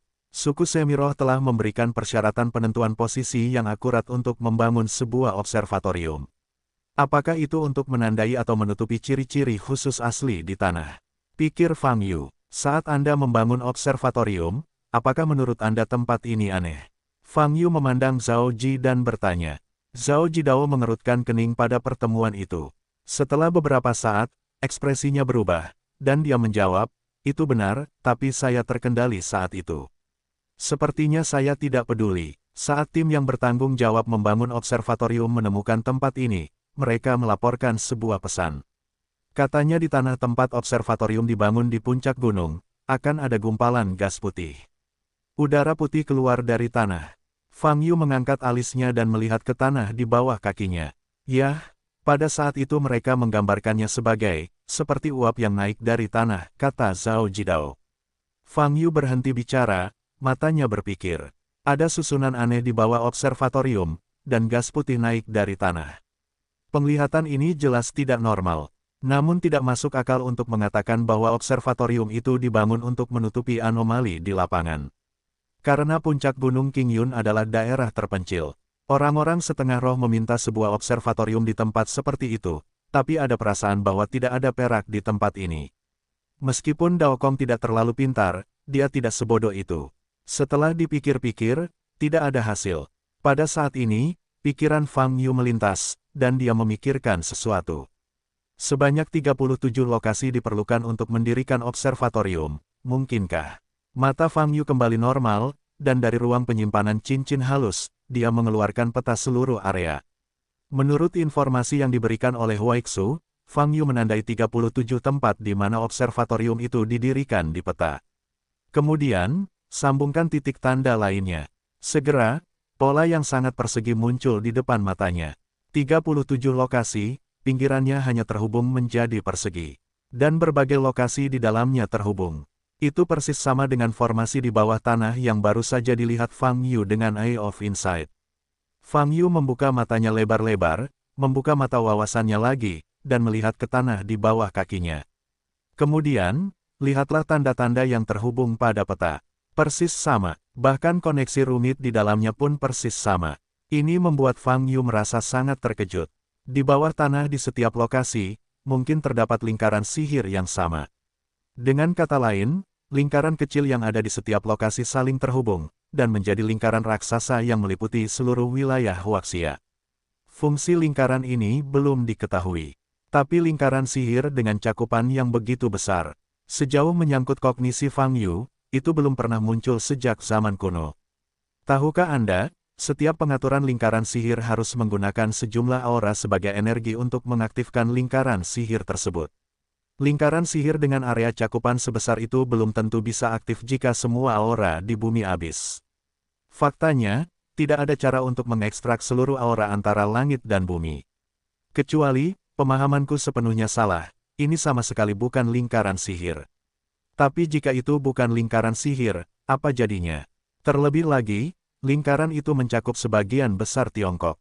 Fang Yu menyentuh dagunya sambil berpikir. Zhao Jidao berdiri dan melihat pemikiran Fang Yu. Meski penuh keraguan, dia tidak berani menyela. Ibu kota selatan Huaibei, area Villa Utara. Di belakang rumah keluarga Zhao ada sebuah bukit. Di puncak bukit hanya terdapat beberapa pohon kecil saja. Pada saat ini, di puncak gunung yang kosong, tiba-tiba muncul beberapa bayangan gelap. Bayangan gelap setinggi 3 atau 4 meter pertama kali terungkap. Itu adalah iblis yang bertemu Fang Yu di reruntuhan. Segera setelah itu, di belakang Tianma, 4 sosok muncul. Keempatnya mengenakan jubah abu-abu, dengan pola setan di dahi mereka. Tuan Tianma, wadahnya ada di rumah di bawah, kata seorang pria berjubah abu-abu. Baiklah, turunlah dan bawa dia pergi, kata iblis itu. Detik berikutnya, kelima sosok itu kembali berubah menjadi energi hitam dan menghilang di tempatnya. Hampir selesai. Aku harus bergegas ke tempat berikutnya. Setelah memikirkannya, Fang Yu memutuskan untuk melihat observatorium di daerah lain. Tuan Fang, cucuku Zhao Zinan, apakah kamu masih ingat? Zhao Ji berkata ketika Fang Yu hendak pergi. Hah, ada apa? Fang Yu sedikit mengangkat alisnya dan bertanya. Tentu saja dia tidak akan melupakan Zhao Zinan, seorang gadis dengan perawakan aneh. Dia sering mengatakan kepadaku bahwa dia ingin bertemu denganmu. Zhao Jidao mengamati reaksi Fang Yu dan berkata. Fang Yu sedikit mengernyit dan berkata, lain kali, aku sedikit sibuk sekarang. Saya mengerti, saya akan memberitahunya setelah saya kembali. Zhao Jidao segera berkata, oke. Fang Yu mengangguk, mengaktifkan cincin halus itu, dan bersiap untuk pergi. Saat ini, ponsel Zhao Jidao bergetar. Zhao Jidao menjawab telepon, wajahnya berubah drastis setelah mendengar beberapa kata. Apa? Zhao Jidao memandang Fang Yu, yang hendak pergi di depannya, dan berteriak, Tuan Fang, harap tunggu. Sebelum dia selesai berbicara, sosok Fang Yu menghilang di depannya. Wajah Zhao Jidao pucat, dan tangannya yang memegang telepon bergetar hebat. Dia baru saja menerima telepon dan orang-orang dari Sekte Iblis langsung pergi ke rumah mereka, membunuh selusin penjaga, dan ingin menangkap Zhao Zinan. Jika Fang Yu tetap tinggal, segalanya akan berubah menjadi lebih baik. Tapi sekarang, Fang Yu sudah pergi. Sama seperti Zhao Jidao yang bingung dan bingung. Apa yang salah? Fang Yu bertanya dengan tidak sabar sambil menatap Zhao Ji di depannya. Zhao Jidao terkejut sejenak, lalu dia sangat gembira, dan berkata, jahat, orang-orang dari Sekte Iblis telah menemukan rumah kita. Mereka ingin membawa Zinan pergi. Sekte Setan. Fang Yu mengangkat alisnya, memikirkan iblis yang melarikan diri di reruntuhan. Di gerbang keluarga Zhao, ada lebih dari selusin sisa-sisa yang terbalik, tewas dalam keadaan menyedihkan, sebagian besar tubuh mereka langsung terkoyak dengan kekerasan. Bau darah memenuhi langit di atas rumah Zhao. Saat ini, di aula, aku akan memberimu 10 detik lagi, tanpa menyerahkan Zhao Zinan, setiap detik, korbankan satu orang. Seorang pria berjubah abu-abu berdiri di depan iblis itu dan berkata, anggota inti keluarga Zhao semuanya berlutut di lantai aula, wajah mereka pucat dan menggigil. Ketika mereka melihat penampakan iblis itu, keberanian mereka terkejut. Di dunia ini, memang ada monster seperti iblis. 10, 9, 8. Pria berjubah abu-abu itu mulai menghitung mundur. Banyak orang di lokasi kejadian menyaksikan adegan kematian tragis para penjaga tersebut. Saat ini, mereka sangat ketakutan hingga tidak bisa berhenti menangis. Zhao Xuan juga berlutut di tanah, menggoyangkan tubuhnya, mengepalkan tinjunya. Seorang pria parubaya di sampingnya mengulurkan tangan dan mendorong bahunya. Zhao Xuan melirik orang ini. Itu adalah sepupunya, Zhao Xiqiao. Mata Zhao Xiqiao memerah, dan dia gemetar, Xiao Xuan, aku tidak ingin mati, semua orang tidak ingin mati. Mendengar kata-kata ini, hati Zhao Xuan bergetar. Zhao Zinan disembunyikan olehnya. Dia menyuruh Zhao Zinan untuk tidak turun ke bawah tidak peduli suara apapun yang dia dengar. Tapi sekarang, waktunya hidup dan mati. Kelompok monster di depan mereka bukanlah sesuatu yang bisa dilawan oleh pejuang biasa. Bahkan penjaga alam bela diri ditampar ke dalam saus daging oleh iblis besar. Jika Anda tidak menyerahkan Zhao Zinan, semua orang di tempat kejadian pasti akan mati. Namun, Zhao Xuan tidak bisa melakukannya. Dia tidak bisa memberikan Zhao Zinan kepada monster di depannya. 3, 2. Pria berjubah abu-abu itu tanpa ekspresi dan terus menghitung mundur. Aku tahu di mana dia. Dia di atas. Dia di atas. Zhao Xiqiao tiba-tiba mengangkat kepalanya dan menggeram putus asa. 1. Pria berjubah abu-abu melanjutkan hitungan mundur dan mengulurkan tangannya ke Zhao Xiqiao. Wow, Zhao Xiqiao segera terbang ke arah pria berjubah abu-abu itu. Aku sudah memberitahumu posisinya, jangan bunuh aku. Jangan bunuh aku, saya ingin dia mengambil inisiatif untuk muncul daripada membiarkan kita menemukannya. Pria berjubah abu-abu itu berkata dengan dingin. Setelah berbicara, tangannya meraih kepala Zhao Xiqiao dan menggelengkannya dengan tajam. Bentak, kepala Zhao Xiqiao meledak seperti semangka, merah dan putih berceceran. Pria berjubah abu-abu itu melepaskan tangannya, dan tubuh kaku Zhao Xiqiao gelombang www.novelringan.com gelombang jatuh ke tanah. Beberapa anggota keluarga Zhao yang melihat pemandangan ini langsung ketakutan dan pingsan. Banyak juga orang yang berteriak ngeri. Zinan, cepatlah, kami tidak ingin mati. Bagian dari keluarga Zhao tidak tahan lagi dan berteriak. 1 detik telah berlalu. Pria berjubah abu-abu itu memandang semua orang di depannya, mencari mangsa berikutnya. Segera, dia memperhatikan Zhao Xuan, yang tidak melihat ke atas, dan mengulurkan tangannya. Wow, Zhao Xuan hanya merasakan kekuatan besar menghantam, dan tubuhnya terbang ke arah pria berjubah abu-abu itu tanpa terkendali. Xuaner, orang tua Zhao Xuan di belakang berteriak. Jangan bunuh saudaraku. Saat ini, terdengar teriakan dari tangga belakang. Pria berjubah abu-abu itu mengangkat matanya dan melihat seorang gadis di puncak tangga. Wajah gadis itu murni dan cantik, namun saat ini tidak ada darah di wajahnya. Dia memandang Zhao Xuan, yang tertahan di depan pria berjubah abu-abu, tidak bisa bergerak, matanya dipenuhi kepanikan. Tuan Tianma, ini wadahnya. Pria berjubah abu-abu itu berbalik dan berkata, aku tahu. Iblis itu mengulurkan tangan kanannya dan membidik Zhao Zinan. Bas! Tangan kanan besar iblis surgawi bersinar dengan semburan cahaya. Di saat yang sama, seluruh tubuh Zhao Zinan juga melayang dengan cahaya redup. Aku bersedia pergi bersamamu, selama kamu melepaskan adikku. Zhao Zinan perlahan terbang menuju iblis langit dan memohon dengan keras. Maaf, dengan senang hati kami membunuh orang. Pria berjubah abu-abu itu berkata sambil tersenyum dingin.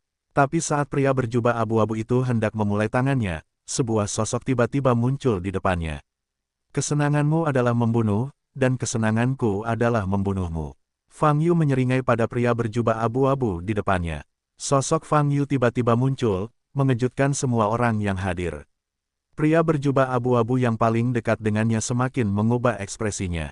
Dia mundur selangkah tanpa sadar, mengangkat telapak tangan kanannya, dan mengumpulkan energi aslinya.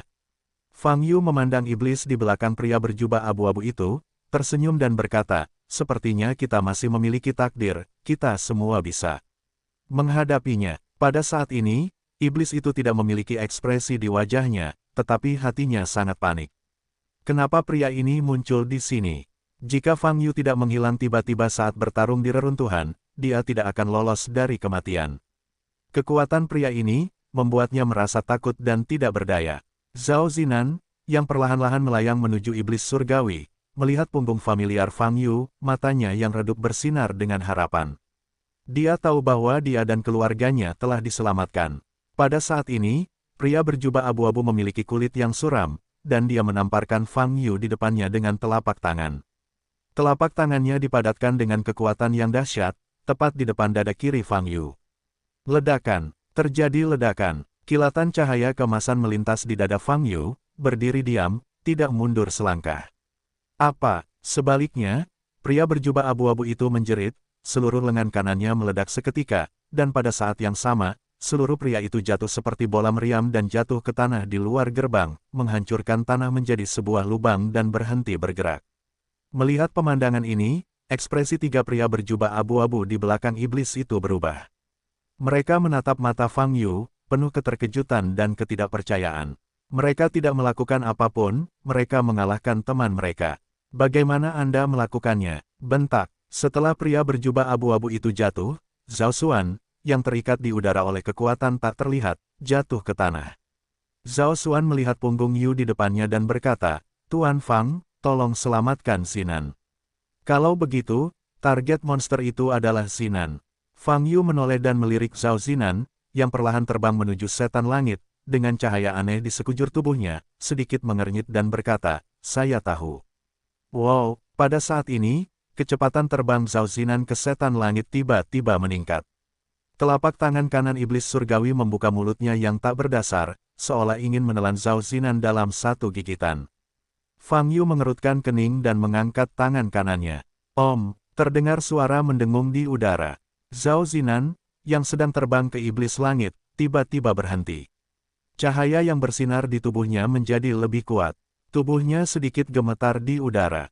Kedua energi tersebut, Fang Yu, jika kamu memberiku wadah itu, aku akan memberitahumu sebuah rahasia besar. Iblis itu mengeluarkan suara membosankan saat melihat ke arah Fang Yu. Oh, apa rahasianya? Fang Yu bertanya dengan cemberut. Beri aku orang dan aku akan memberitahumu. Iblis itu berkata, rahasia ini tidak ada hubungannya dengan manusiamu. Bahkan jika kamu mengetahuinya, kamu tidak memenuhi syarat untuk mendapatkan kesempatan tersebut. Tetapi kamu berbeda dari manusia rendah hati lainnya. Kamu memiliki kualifikasi ini. Mendengarkanmu, aku sangat tertarik. Fang Yu tersenyum. Mendengar kata-kata ini, ekspresi belakang Zhao Xuan berubah drastis. Jika Fang Yu menyetujui persyaratan iblis. Tetapi pada saat yang sama Zhao Xuan juga tahu bahwa dia tidak memenuhi syarat untuk meminta orang kuat seperti Fang Yu melakukan apapun. Kesediaan Fang Yu untuk membantu merupakan berkah bagi keluarga Zhao dan keberuntungan Zhao Zinan. Zhao Xuan mengertakkan gigi, penuh kecemasan, memperhatikan reaksi Fang Yu. Aku sangat penasaran, kamu selalu menyebut gadis ini sebagai wadah. Apa yang bisa dia pegang? Fang Yu bertanya. Setan itu memandang Zhao Zinan, dan berkata dengan sungguh-sungguh, ini sudah terlibat dalam rahasia itu, saya tidak bisa mengatakannya sekarang. Oke, Fang Yu mengangguk. Bagaimana pendapatmu tentang hal ini? Saya dapat memberitahu Anda dengan jelas bahwa rahasia ini mungkin tidak diketahui oleh siapapun dalam kelompok manusia. Iblis itu terus menyihir, kemungkinan besar Anda adalah satu-satunya manusia yang mengetahui rahasia ini, dan Anda juga bisa selangkah lebih maju. Dapatkan peluang besar. Aku sedang memikirkannya. Fang Yu mengangkat matanya dan berkata sambil tersenyum. Haha, sepertinya kamu telah membuat pilihan yang tepat. Iblis itu terkekeh, mengira Fang Yu telah menyetujuinya. Ledakan. Namun di detik berikutnya, kekuatan yang dilepaskan Fang Yu tiba-tiba meningkat. Kekuatan iblis tidak dapat menandinginya. Bentak. Fang Yu memegang Zhao Zinan yang terbang dengan satu tangan, melihat ke bawah, dan bertanya, apakah baik-baik saja? Aku baik-baik saja. Zhao Zinan mengangkat wajahnya dan menatap wajah Fang Yu, pipinya memerah. Melihat Zhao Zinan jatuh ke tangan Fang Yu, iblis itu sangat marah. Fang Yu, kenapa kamu begitu bodoh? Wadah ini tidak ada artinya bagimu, tapi kamu lebih suka kehilangan kesempatan besar dan menyelamatkannya. Siapa bilang aku akan kehilangan kesempatan, bukankah kamu masih di sini? Fang Yu mendorong Zhao Zinan ke belakangnya dan tertawa main-main. Mendengar kata-kata ini dan melihat senyuman di wajah Fang Yu, hati iblis terkejut. Kamu menyimpan wadah itu sekali, dan kamu tidak dapat menyelamatkannya untuk kedua atau ketiga kalinya. Sebagai wadah, dia akan segera diperhatikan oleh lebih banyak makhluk. Aku tidak peduli apa yang terjadi nanti. Sekarang, aku hanya ingin tahu apa rahasia yang baru saja kamu sebutkan. Kata Fang Yu, sosoknya bersinar, dan dia bergegas menuju iblis itu. Iblis itu terkejut dan segera mundur. Hanya di reruntuhan terakhir kali, dia menyatu dengan darah iblis, pelindung tulangnya tumbuh utuh, dan dia bukanlah lawan Fang Yu. Tapi sekarang, pelindung tulang yang hancur di tubuhnya belum diperbaiki, tapi dia harus menghadapi Fang Yu lagi dan tidak mungkin menjadi lawan. Hanya ada satu cara untuk pergi dan melarikan diri sekarang. Memanggil. Iblis surgawi berukuran besar berubah menjadi cahaya hitam, yang langsung keluar dari mansion. Perubahan mendadak ini membuat 3 orang berjubah abu-abu lainnya kebingungan. Saat ini, cahaya keemasan melewati ketiganya. Ledakan. Di saat yang sama, lubang darah tiba-tiba muncul di dada kiri ketiga pria berjubah hitam. Ketiga pria berjubah hitam, dengan mata terbuka lebar dan ekspresi muram, langsung jatuh ke tanah. Mereka bahkan tidak tahu bagaimana mereka mati. Ngomong-ngomong, setelah melenyapkan ketiga pria berjubah abu-abu, Fang Yu bergegas menuju cahaya hitam yang diubah oleh iblis di depannya. Ada keheningan di ruang tamu Zhao. Keluarga Zhao, yang hampir mati, belum menyadari fakta bahwa mereka telah diselamatkan. Bahkan Zhao Xuan tercengang saat ini. Baru setelah Zhao Jidao berlari masuk dari luar, mereka pulih sedikit dan melihat ke arah Zhao Jidao. Saat ini, Zhao Jidao tidak memiliki darah di wajahnya. Dia yang berlari masuk dari luar melihat kematian tragis kelompok penjaga tersebut. Kembali ke aula, dia mencium bau darah dan darah yang menyengat di seluruh lantai, dan hatinya tenggelam ke dasar. Namun, melihat sekelompok besar orang berlutut di tanah, wajahnya menjadi lebih tenang. Setidaknya gelombang www.novelringan.com gelombang situasinya bukan yang terburuk. Tuan, banyak orang berteriak ketika melihat Zhao Jidao, dan akhirnya menyadari bahwa mereka telah lolos dari kematian. Memanggil, cahaya hitam dan cahaya keemasan melintas di udara. Kecepatan Heimang sangat cepat, tapi kecepatan Jinmang lebih cepat lagi. Awalnya, kedua pancaran cahaya itu menjaga jarak hampir 200 meter, namun hanya dalam 10 detik, mereka hanya dikejar hingga setengahnya. Dewa Iblis, jangan lari. Bagaimana kamu bisa mengatakan bahwa kamu juga iblis sungguhan, atau bos sekte iblis? Apa yang kamu suka, melarikan diri seperti ini, berhenti dan bertarung denganku, atau dengan patuh katakan saja rahasia? Fang Yu melepaskan kesadaran ilahi dan mengirimkan suara itu ke iblis di depan. Mendengar kata-kata ini, namun mereka tahu bahwa ini adalah pendekatan yang radikal. Jika tidak bisa menahannya, ia akan mengikuti cara Fang Yu. Itu harus masuk akal. Sangat jelas dalam hatinya bahwa dia bukanlah lawan Fang Yu. Sekali dihentikan, konsekuensinya akan menjadi bencana. Memanggil, kecepatan iblis ditingkatkan hingga ekstrim, seperti mengoyak udara, membuat ledakan sonik yang keras. Ia ingin segera melemparkan Fang Yu keluar dari jarak sekitar 1 km, dan kemudian menggunakan teknik teleportasi untuk pergi dari sini. Namun kecepatannya meningkat hingga ekstrim, namun tetap tidak memperpendek jarak. Fang Yu mengikuti di belakang, dengan jarak sekitar 100 meter. Karena kamu menolak untuk berhenti, maka aku harus menyusul. Fang Yu melihat cahaya hitam di depannya, pupil matanya bersinar dengan cahaya kemasan. Tuhan berjalan tanpa bayangan. Wow, sosok Fang Yu menghilang seketika. Ketika muncul, jaraknya sudah sekitar 50 meter di depan iblis itu. Melihat cahaya keemasan tiba-tiba berkedip di depan, bel alarm berbunyi di jantung iblis, dan dia segera berbalik. Ledakan, paksaan yang kuat turun dari langit, menutupi seluruh tubuh iblis. Iblis itu ingin bergerak, tetapi tertahan oleh tekanan yang kuat, membuatnya sangat sulit untuk bergerak maju. Jangan lari, ayo ngobrol baik-baik. Fang Yu muncul di depan iblis itu dan tersenyum. Ah, aku akan membunuhmu. Setan langit tidak tahan lagi, tubuhnya tiba-tiba mengeluarkan udara hitam, mengangkat telapak tangan kanannya dan membidik ke arah Fang Yu. Ledakan, seberkas cahaya hitam menyembur keluar, langsung ke arah Fang Yu. Fang Yu mengelak dan dengan mudah menghindari pukulan itu, bergegas ke depan, dan menghancurkan dada iblis surgawi itu dengan sebuah pukulan. Iblis itu buru-buru mengangkat tangan kanannya sebagai pertahanan. Engah, suara tabrakan terdengar di udara, iblis surgawi itu dipukul dengan keras, dan tubuh besar itu terbang keluar. Fang Yu bergegas ke arah iblis itu lagi, mengepalkan tinjunya, dan menghantam kepala iblis itu. Energi hitam yang keluar dari tubuh iblis surgawi terkondensasi menjadi perisai, menghalangi tubuh. Pada saat ini, tinju Fang Yu bersinar dengan cahaya keemasan yang menyilaukan, dan tinju itu memancarkan aura yang menakutkan. Setan itu ketakutan. Ia tahu bahwa perisainya tidak dapat menahan serangan ini. Berhenti, aku bersedia menceritakan rahasianya. Iblis itu meraung. Mata Fang Yu bergerak sedikit, dan tempat pukulannya sedikit bergerak ke bawah. Ledakan, perisai yang dibentuk oleh energi hitam langsung meledak, dan tinju Fang Yu menghantam pelindung tulang dada iblis surgawi dengan keras. Retak, pelindung tulang di dada iblis surgawi langsung hancur. Pada saat yang sama, iblis itu menerima pukulan keras dan mendengus menyakitkan, dan seluruh tubuhnya dengan cepat jatuh ke bawah. Boom! Setan itu menghantam tanah datar di pinggiran kota, menyebabkan tanah berguncang dan mengeluarkan asap serta debu di mana-mana.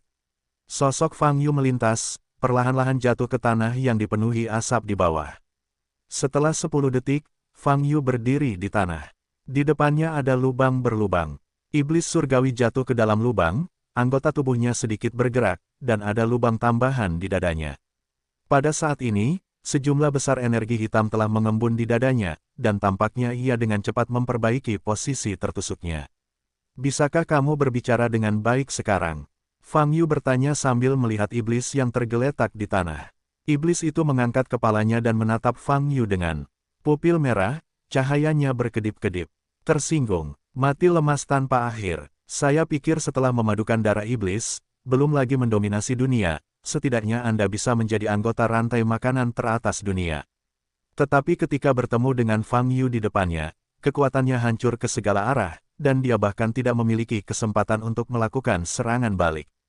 Di depan Fang Yu, martabatnya sebagai iblis diinjak-injak menjadi tidak berharga. Setan itu marah dan sedih, dan terdiam beberapa saat, hanya menatap Fang Yu. Aku akan memberimu waktu 5 detik untuk memikirkannya. Jika kamu tidak mengatakannya, sampai jumpa lagi. Fang Yu berkata dengan ekspresi kosong di wajahnya. Sambil berbicara, Fang Yu mengangkat lengan kanannya yang bersinar dengan cahaya kemasan.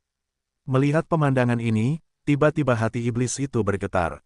Ia tahu bahwa jika ia tidak memberitahukan rahasianya, ia mungkin akan mati di sini. Tapi rahasia itu, 3, Fang Yu mulai menghitung mundur. Aku bisa memberitahumu rahasia ini. Setan itu segera berkata, mari kita bicara, kata Fang Yu. Era pemulihan besar akan segera datang, kata Tianma. Era pemulihan besar, apa yang akan pulih? Jelaskan. Fang Yu mengangkat alisnya dan berkata, saya tidak tahu persis pemulihan apa yang akan terjadi. Satu-satunya hal yang dapat saya katakan kepada Anda adalah bahwa era ini bukan milik manusia Anda. Iblis itu berkata perlahan, ini adalah era makhluk kita yang lebih tinggi, dan kamu rendah hati. Manusia tidak ada hubungannya. Apakah kamu juga makhluk tingkat tinggi? Fang Yu bertanya secara retoris sambil tersenyum. Melihat sarkasme di wajah Fang Yu, iblis itu mendengus dingin, dan berkata, saya tahu apa yang Anda pikirkan. Tetapi saya ingin memberitahu Anda bahwa 10.000 tahun yang lalu, manusia tidak lebih dari semut. Namun kemudian, langit dan bumi mulai berubah, melemah, tidak mampu mendukung mereka. Makhluk kuat terus bertahan. Jadi mereka perlahan-lahan menghilang. Kalian manusia, memanfaatkan kemunduran ras makhluk kuat, mencuri sistem budidaya yang mereka tinggalkan dan merebut posisi dominan. Sebelum hari ini, kalian pasti belum mengetahuinya. Yang disebut sistem budidaya, termasuk jalan menuju keabadian, dibuka oleh makhluk-makhluk kuat itu kan. Mengikuti di belakang, berjalan saja di jalan yang mereka buka. Setelah mendengar kata-kata ini, mata Fang Yu berbinar. Makhluk perkasa yang disebutkan oleh iblis surgawi mungkin adalah ras naga dan phoenix yang ada ribuan tahun yang lalu dalam legenda. Di masa lalu, Fang Yu mungkin tidak mempercayai apa yang dikatakan iblis surgawi. Tapi sekarang, adapun sistem budidaya, jalan menuju keabadian juga ditinggalkan oleh binatang legendaris ini. Fang Yu tidak dapat memastikan hal ini. Namun yang dapat diketahui adalah sepanjang sejarah umat manusia, sebenarnya tidak ada tempat tersisa bagi identitas atau informasi relevan dari orang yang mengembangkan sistem budidaya tersebut. Orang pertama yang menjadi peri tercatat di banyak buku.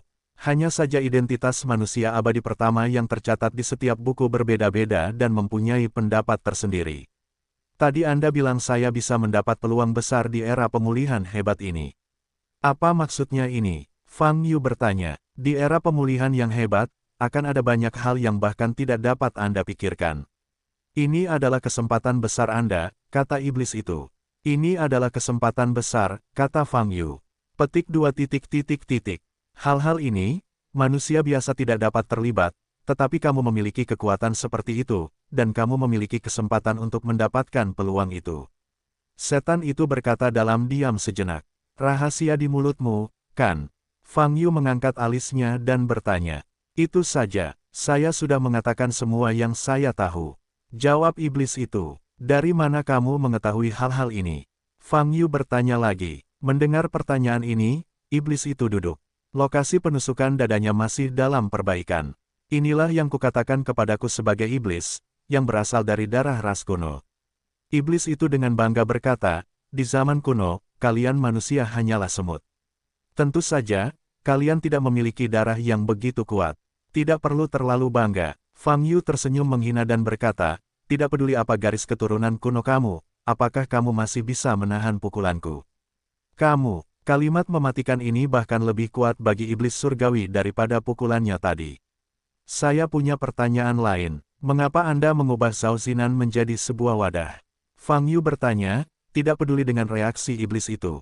Fisiknya, pilih satu di antara miliaran. Iblis itu menjawab, kehendak apapun, jiwa apapun, bahkan secercah kesadaran ilahi, dapat ditampung oleh tubuhnya. Fang Yu menyipitkan mata dan bertanya, jadi, apa yang ingin kamu lakukan jika membawanya pergi? Setan itu sepertinya tidak mau menjawab gelombang www.novelringan.com gelombang dan terdiam.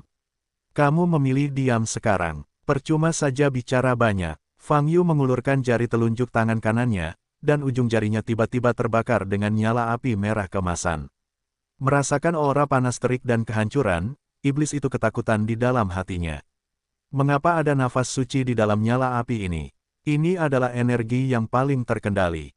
Fang Yu, ada berapa kartu hall? Petik 2 titik titik titik. Saat era pemulihan besar dimulai, aku akan menggunakan dia sebagai wadah untuk membangkitkan Raja Klan Iblis. Iblis itu tidak ingin terbakar oleh nyala api ini, jadi dia harus menjawab dengan jujur.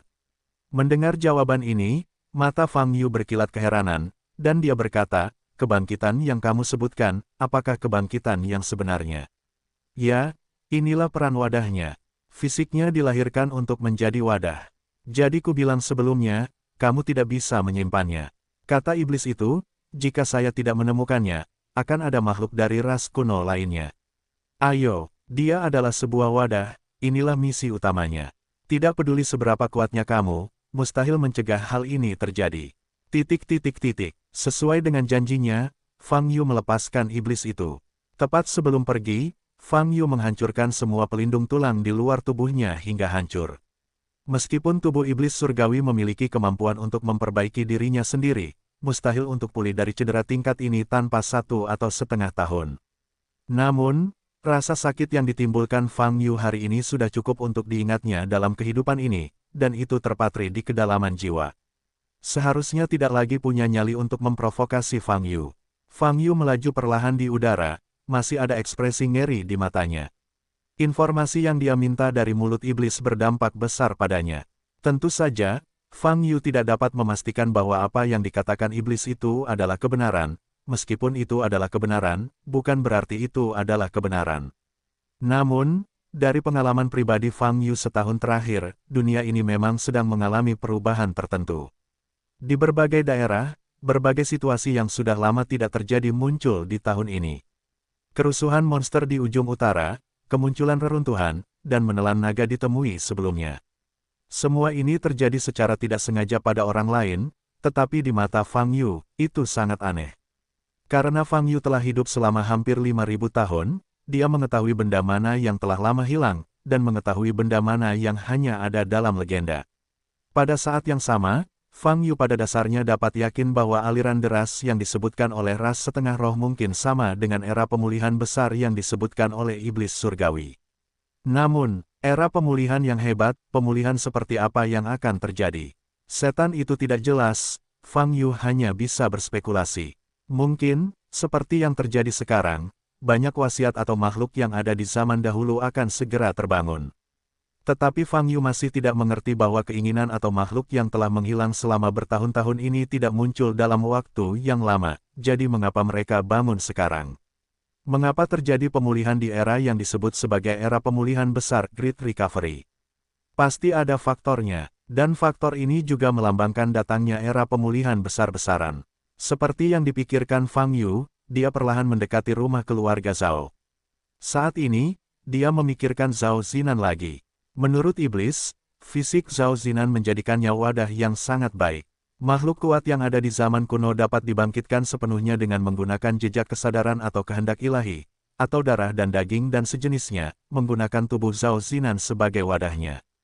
Fisik Zhao Zinan memang sangat aneh, dan Fang Yu telah melihatnya dengan matanya sendiri. Hanya saja, menggunakan tubuhnya sebagai wadah untuk menghidupkan kembali makhluk yang telah meninggal puluhan ribu atau bahkan puluhan ribu. Ketika Fang Yu datang ke rumah keluarga Zhao, sekelompok prajurit dari Huaibei Asosiasi Budo sudah membersihkan mayat-mayat mengerikan di tanah keluarga Zhao. Zhao Jidao memimpin sekelompok anggota keluarga Zhao. Ketika mereka melihat Fang Yu, mereka berlutut di depannya. Terima kasih kepada Tuan Fang karena telah menyelamatkan nyawanya. Zhao Jidao menundukkan kepalanya 3 kali dan berkata dengan penuh terima kasih. Bangun, kata Fang Yu. Zhao Jidao dan anggota keluarga Zhao baru saja bangun. Kemudian, Zhao Jidao memberi isyarat kepada anggota keluarga Zhao lainnya untuk pergi, meninggalkan Zhao Xuan dan Zhao Zinan. Zinan, bukankah kamu selalu mengatakan bahwa kamu ingin bertemu Tuan Fang, karena dia ada di sini, mari kita bicarakan tentang apa yang ingin kamu katakan. Zhao Jidao berkata pada Zhao Zinan. Zhao Zinan terkejut dan memandang Fang Yu. Saat ini, Fang Yu juga menatap Zhao Zinan dengan mata serius. Merasakan tatapan Fang Yu, Zhao Zinan hanya merasakan panas di pipinya, menundukkan kepalanya, dan tanpa sadar bersembunyi di belakang Zhao Xuan. Memperhatikan pemandangan ini, mata Zhao Jidao berbinar gembira. Dia ingin menjodohkan Fang Yu dan Zhao Zinan. Dilihat dari situasi saat ini, ada peluang nyata. Jika Zhao Zinan benar-benar bisa menjadi wanita kuat seperti Fang Yu, itu akan menjadi hal yang luar biasa bagi keluarga Zhao dan dia. Baiklah, Xuaner dan saya akan pergi untuk sementara waktu, biarkan Anda dan Tuan Fang mengobrol secara terpisah. Zhao Jidao melirik Zhao Xuan dan berkata, tidak, ada yang ingin kutanyakan padamu nanti, duduklah. Kata Fang Yu sambil duduk di sofa di ruang tamu. Petik 2. Oke, Zhao Jidao terkejut, duduk di sofa. Setelah Fang Yu duduk, dia tidak berbicara. Zhao Jidao berpikir sejenak dan bertanya, Tuan Fang, saya mendengar ada banyak hal yang terjadi di ibu kota utara akhir-akhir ini. Fang Yu mengangkat matanya, menatap Zhao Ji, dan berkata, ya, sekelompok orang yang mengendalikanmu sebelumnya. Mereka benar-benar mengulurkan tangan mereka ke dunia seni bela diri di ibu kota utara. Zhao Jidao berkata dengan heran. Aula Asosiasi Beitu Budo dibom menjadi tumpukan puing, dan ditutup di ibu kota utara. Masyarakat di daerah lain tidak akan bisa mendapatkan berita tersebut jika tidak sengaja memahaminya. Fang Yu tidak ingin melanjutkan topik ini. Sebaliknya, dia melirik Zhao Zinan dan berkata, saya ingin membawa Zhao Zinan pergi sebentar. Saya tidak tahu apakah Anda setuju. Setelah mendengar permintaan Fang Yu, ekspresi Zhao Jidao dan Zhao Xuan berubah. Singkirkan Zhao Zinan. Fang Yu akan. Zhao Zinan mengatupkan kedua tangannya, membenamkan kepalanya di dada, dan akar telinganya menjadi merah. Saya baru saja mengetahui beberapa informasi tentang fisiknya, yang perlu diverifikasi. Selain itu, jika Zhao Zinan tinggal di rumah Zhao, dia mungkin masih menghadapi bahaya, kata Fang Yu. Tidak masalah. Sama sekali tidak masalah. Tuan Fang, saya setuju Zinan akan mengikuti Anda. Zhao Jidao pulih dan segera berbicara. Inilah yang dia impikan. Tidak peduli apa alasan Fang Yu membawa pergi Zhao Zinan, ini adalah kesempatan. Selain itu, Zhao Zinan menjadi sasaran kekuatan yang begitu kuat. Bagi keluarga Zhao, itu awalnya adalah bom waktu. Membawanya pergi oleh Fang Yu dapat meringankan seluruh keluarga Zhao. Zhao Jidao tidak punya alasan untuk menolak. Bagaimana denganmu? Apakah kamu setuju? Fang Yu memandang Zhao Xuan dan bertanya. Zhao Jidao segera menoleh, menatap Zhao Xuan, dan memberi isyarat. Zhao Xuan melirik Zhao Zinan, mengertakkan gigi, dan berkata, saya juga setuju. Meski enggan menyerah, Zhao Xuan tahu bahwa adiknya pasti lebih aman tinggal bersama Fang Yu daripada tinggal di rumah Zhao. Melihat mereka berdua setuju, Fang Yu memandang Zhao Zinan. Zhao Zinan masih menundukkan kepalanya, pipinya memerah. Zinan, jangan berterima kasih pada Tuan Fang. Mulai hari ini, kamu bisa mengikuti Tuan Fang dan mendapatkan perlindungannya. Zhao Ji mendesak dengan cemas. Zhao Zinan mengangkat kepalanya, menggigit bibir merahnya, dan menatap Zhao Xuan di sampingnya, matanya dipenuhi kekecewaan. Tetapi pada saat yang sama, dia sangat ingin mengikuti Fang Yu. Dia sangat jelas tentang sikap orang lain terhadapnya ketika dia tinggal di rumah Zhao. Ditambah lagi apa yang baru saja terjadi.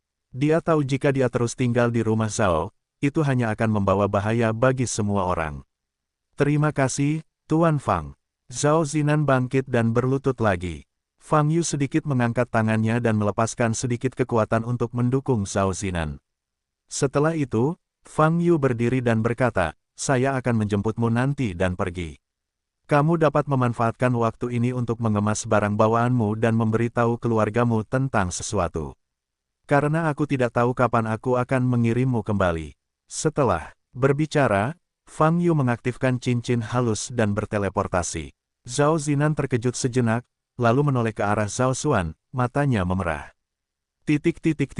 Fang Yu ingin membawa Zhao Zinan ke ibu kota utara. Selain memastikan keselamatannya, dia punya banyak pertimbangan. Jika apa yang dikatakan iblis itu benar, maka sangat mungkin lebih banyak makhluk ras kuno akan datang ke pintu. Dengan cara ini, Fang Yu perlahan-lahan dapat mempelajari segala macam informasi tentang era pemulihan besar melalui makhluk ras purba yang berinisiatif mengirimkannya ke pintu. Jika apa yang dikatakan iblis itu salah, maka Fang Yu juga bisa mempelajari fisik Zhao Zinan secara perlahan.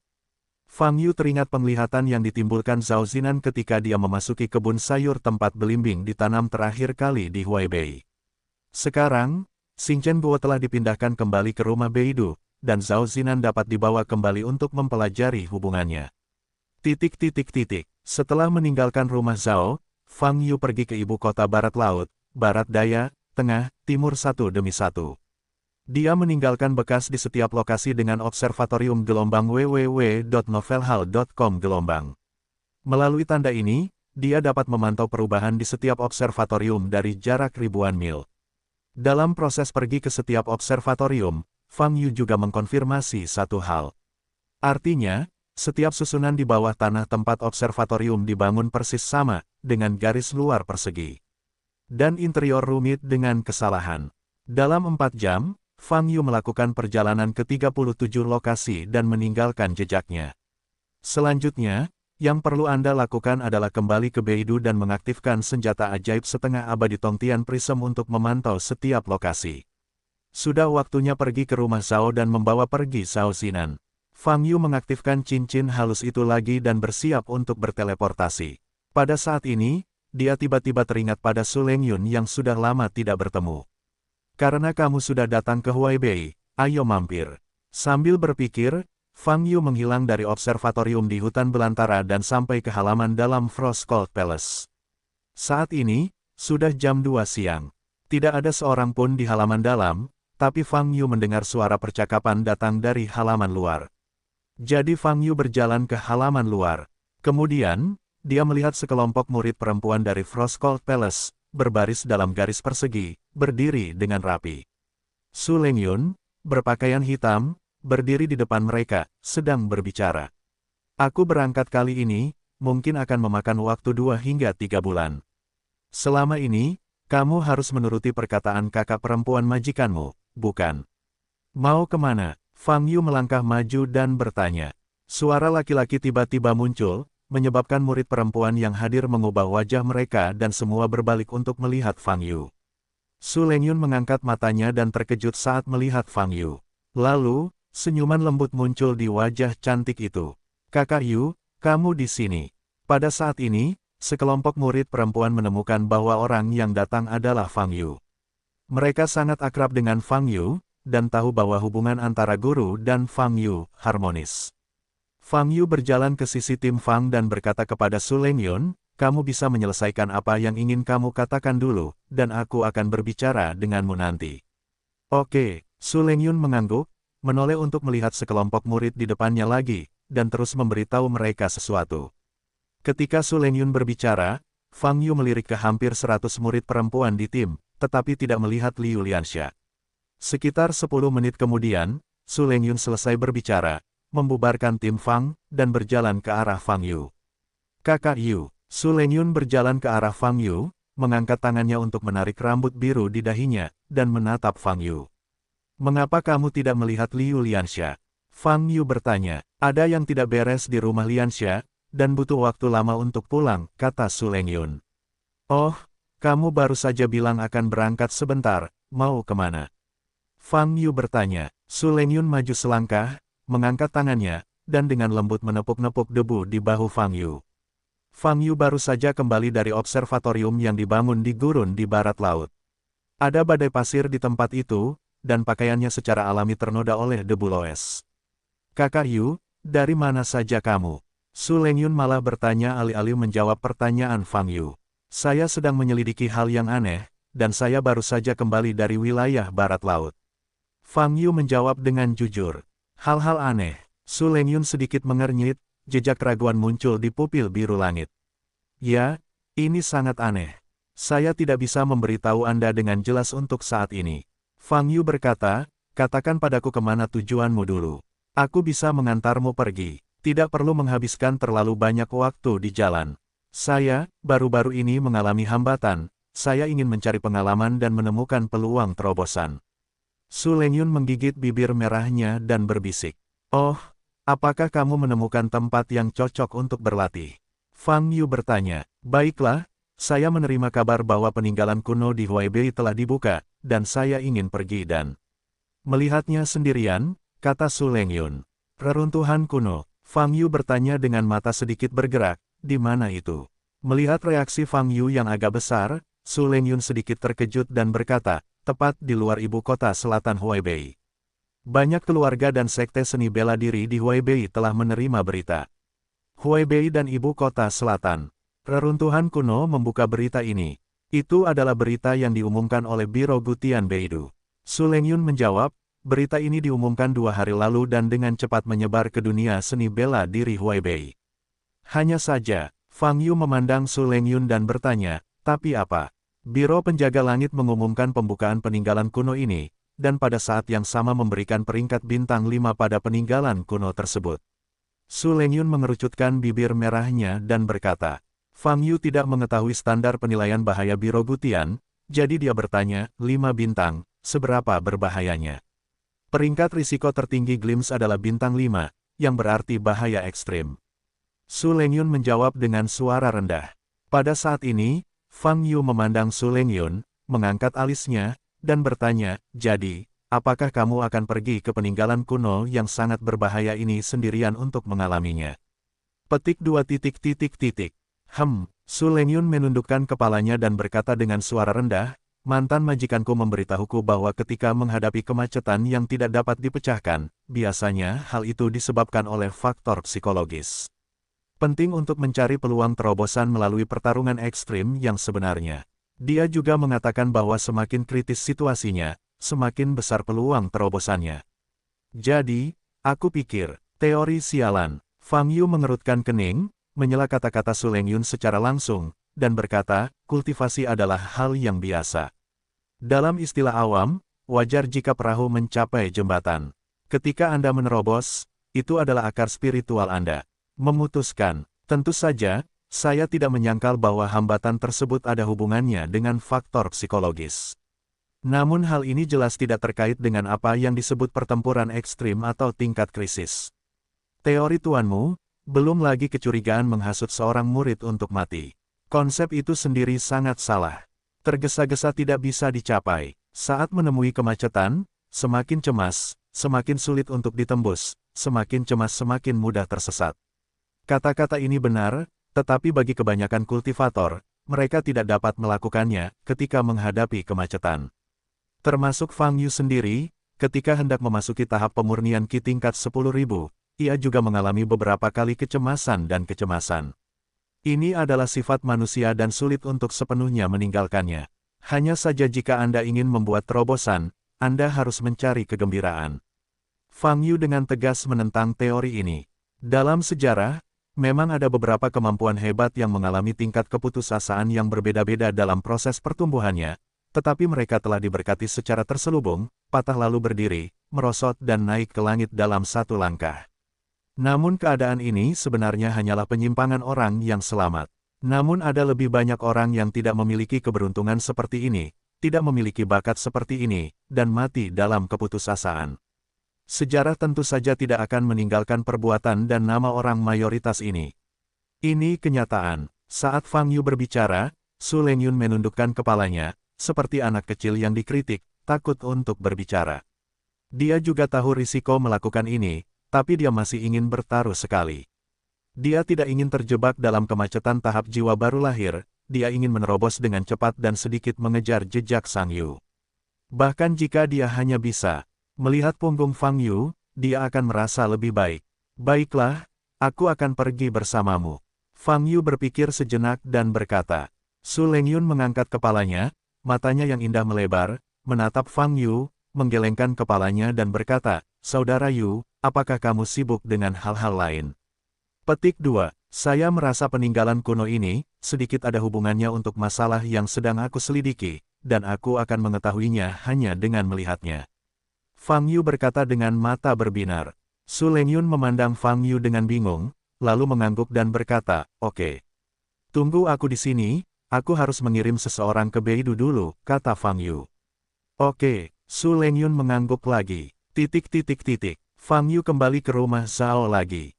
Dengan berlinang air mata, Zhao Zinan mengucapkan selamat tinggal pada Zhao Xuan. Rongga mata Zhao Xuan juga sedikit merah, dan wajahnya kecewa. Dia tahu bahwa karakter Zhao Zinan yang pemalu dan pemalu tidak berubah sejak dia masih kecil. Dimanapun dia berada, Zhao Zinan akan bersembunyi di belakangnya seperti kucing kecil. Ini adalah pertama kalinya Zhao Zinan meninggalkan jarak yang begitu jauh sendirian. Dia secara alami enggan dan sedikit khawatir. Tuan Fang, mohon pastikan untuk. Zhao Xuan memandang Fang Yu dan memohon. Jangan khawatir, dia pasti aman bersamaku, kata Fang Yu. Terima kasih, Tuan Fang, atas bantuan Anda. Zhao Jidao memimpin sekelompok anggota keluarga Zhao dan berlutut lagi di depan Fang Yu. Fang Yu menggelengkan kepalanya, menekan tangan kanannya di bahu Zhao Zinan, mengaktifkan cincin halus, dan meninggalkan rumah Zhao bersama gelombang www.novelringan.com. Gelombang melihat Zhao Zinan dan Fang Yu menghilang bersama, Zhao Xuan menyeka matanya. Namun anggota keluarga Zhao lainnya merasa lega. Bintang jahat ini akhirnya diusir. Fang Yu langsung membawa Zhao Zinan dan kembali ke Beidou nomor 101, di depan Zulou. Mata Zhao Zinan masih memerah, tapi dia sudah penasaran dengan hal-hal baru di depannya. Angin kecil berpadu. Fang Yu berteriak. Tidak ada yang menjawab. Kecil. Fang Yu hendak menelepon lagi. Fang, kamu kembali. Pada saat ini, Ye Shengshui muncul dari belakang. Melihat Zhao Zinan di sebelah Fang Yu, Ye Shengshui terkejut sejenak dan bertanya, ini adalah. Dia adalah Zhao Zinan, cucu dari Zhao Jidao, kamu seharusnya sudah mendengar tentang dia. Dia akan tinggal di sini untuk sementara. Fang Yu mengerutkan kening dan bertanya, kemana perginya Xiao Fengling? Saudari Fengling sedang beristirahat, Tuan Fang, jika Anda memiliki instruksi, izinkan saya melakukannya. Ye Sengsui berbisik. Menghadapi orang asing itu, Zhao Zinan menjadi malu lagi dan bersembunyi di belakang Fang Yu. Dia agak pemalu, ajak dia untuk mengenal seluruh keluarga, lalu lihat apa yang dia suka, pilihkan rumah untuknya, kata Fang Yu. Baik, Tuan Fang, jawab Ye Sengsui sambil menatap Zhao Zinan yang bersembunyi di belakang Fang Yu. Pada saat ini, wajah Zhao Zinan memerah, dan dia juga mengintip keluar, diam-diam menatap Ye Sengsui. Ye Sengsui tersenyum lembut, dan Zhao Zinan segera menundukkan kepalanya, tampak malu karena tidak tahu harus berbuat apa. Ye Sengsui dan Zhao Jidao telah berurusan, tetapi dia benar-benar tidak tahu bahwa Zhao Jidao memiliki cucu seperti itu. Tuan Fang, silakan serahkan saudari Zinan kepadaku, aku pasti akan menjaganya. Ye Sengsui berkata pada Fang Yu.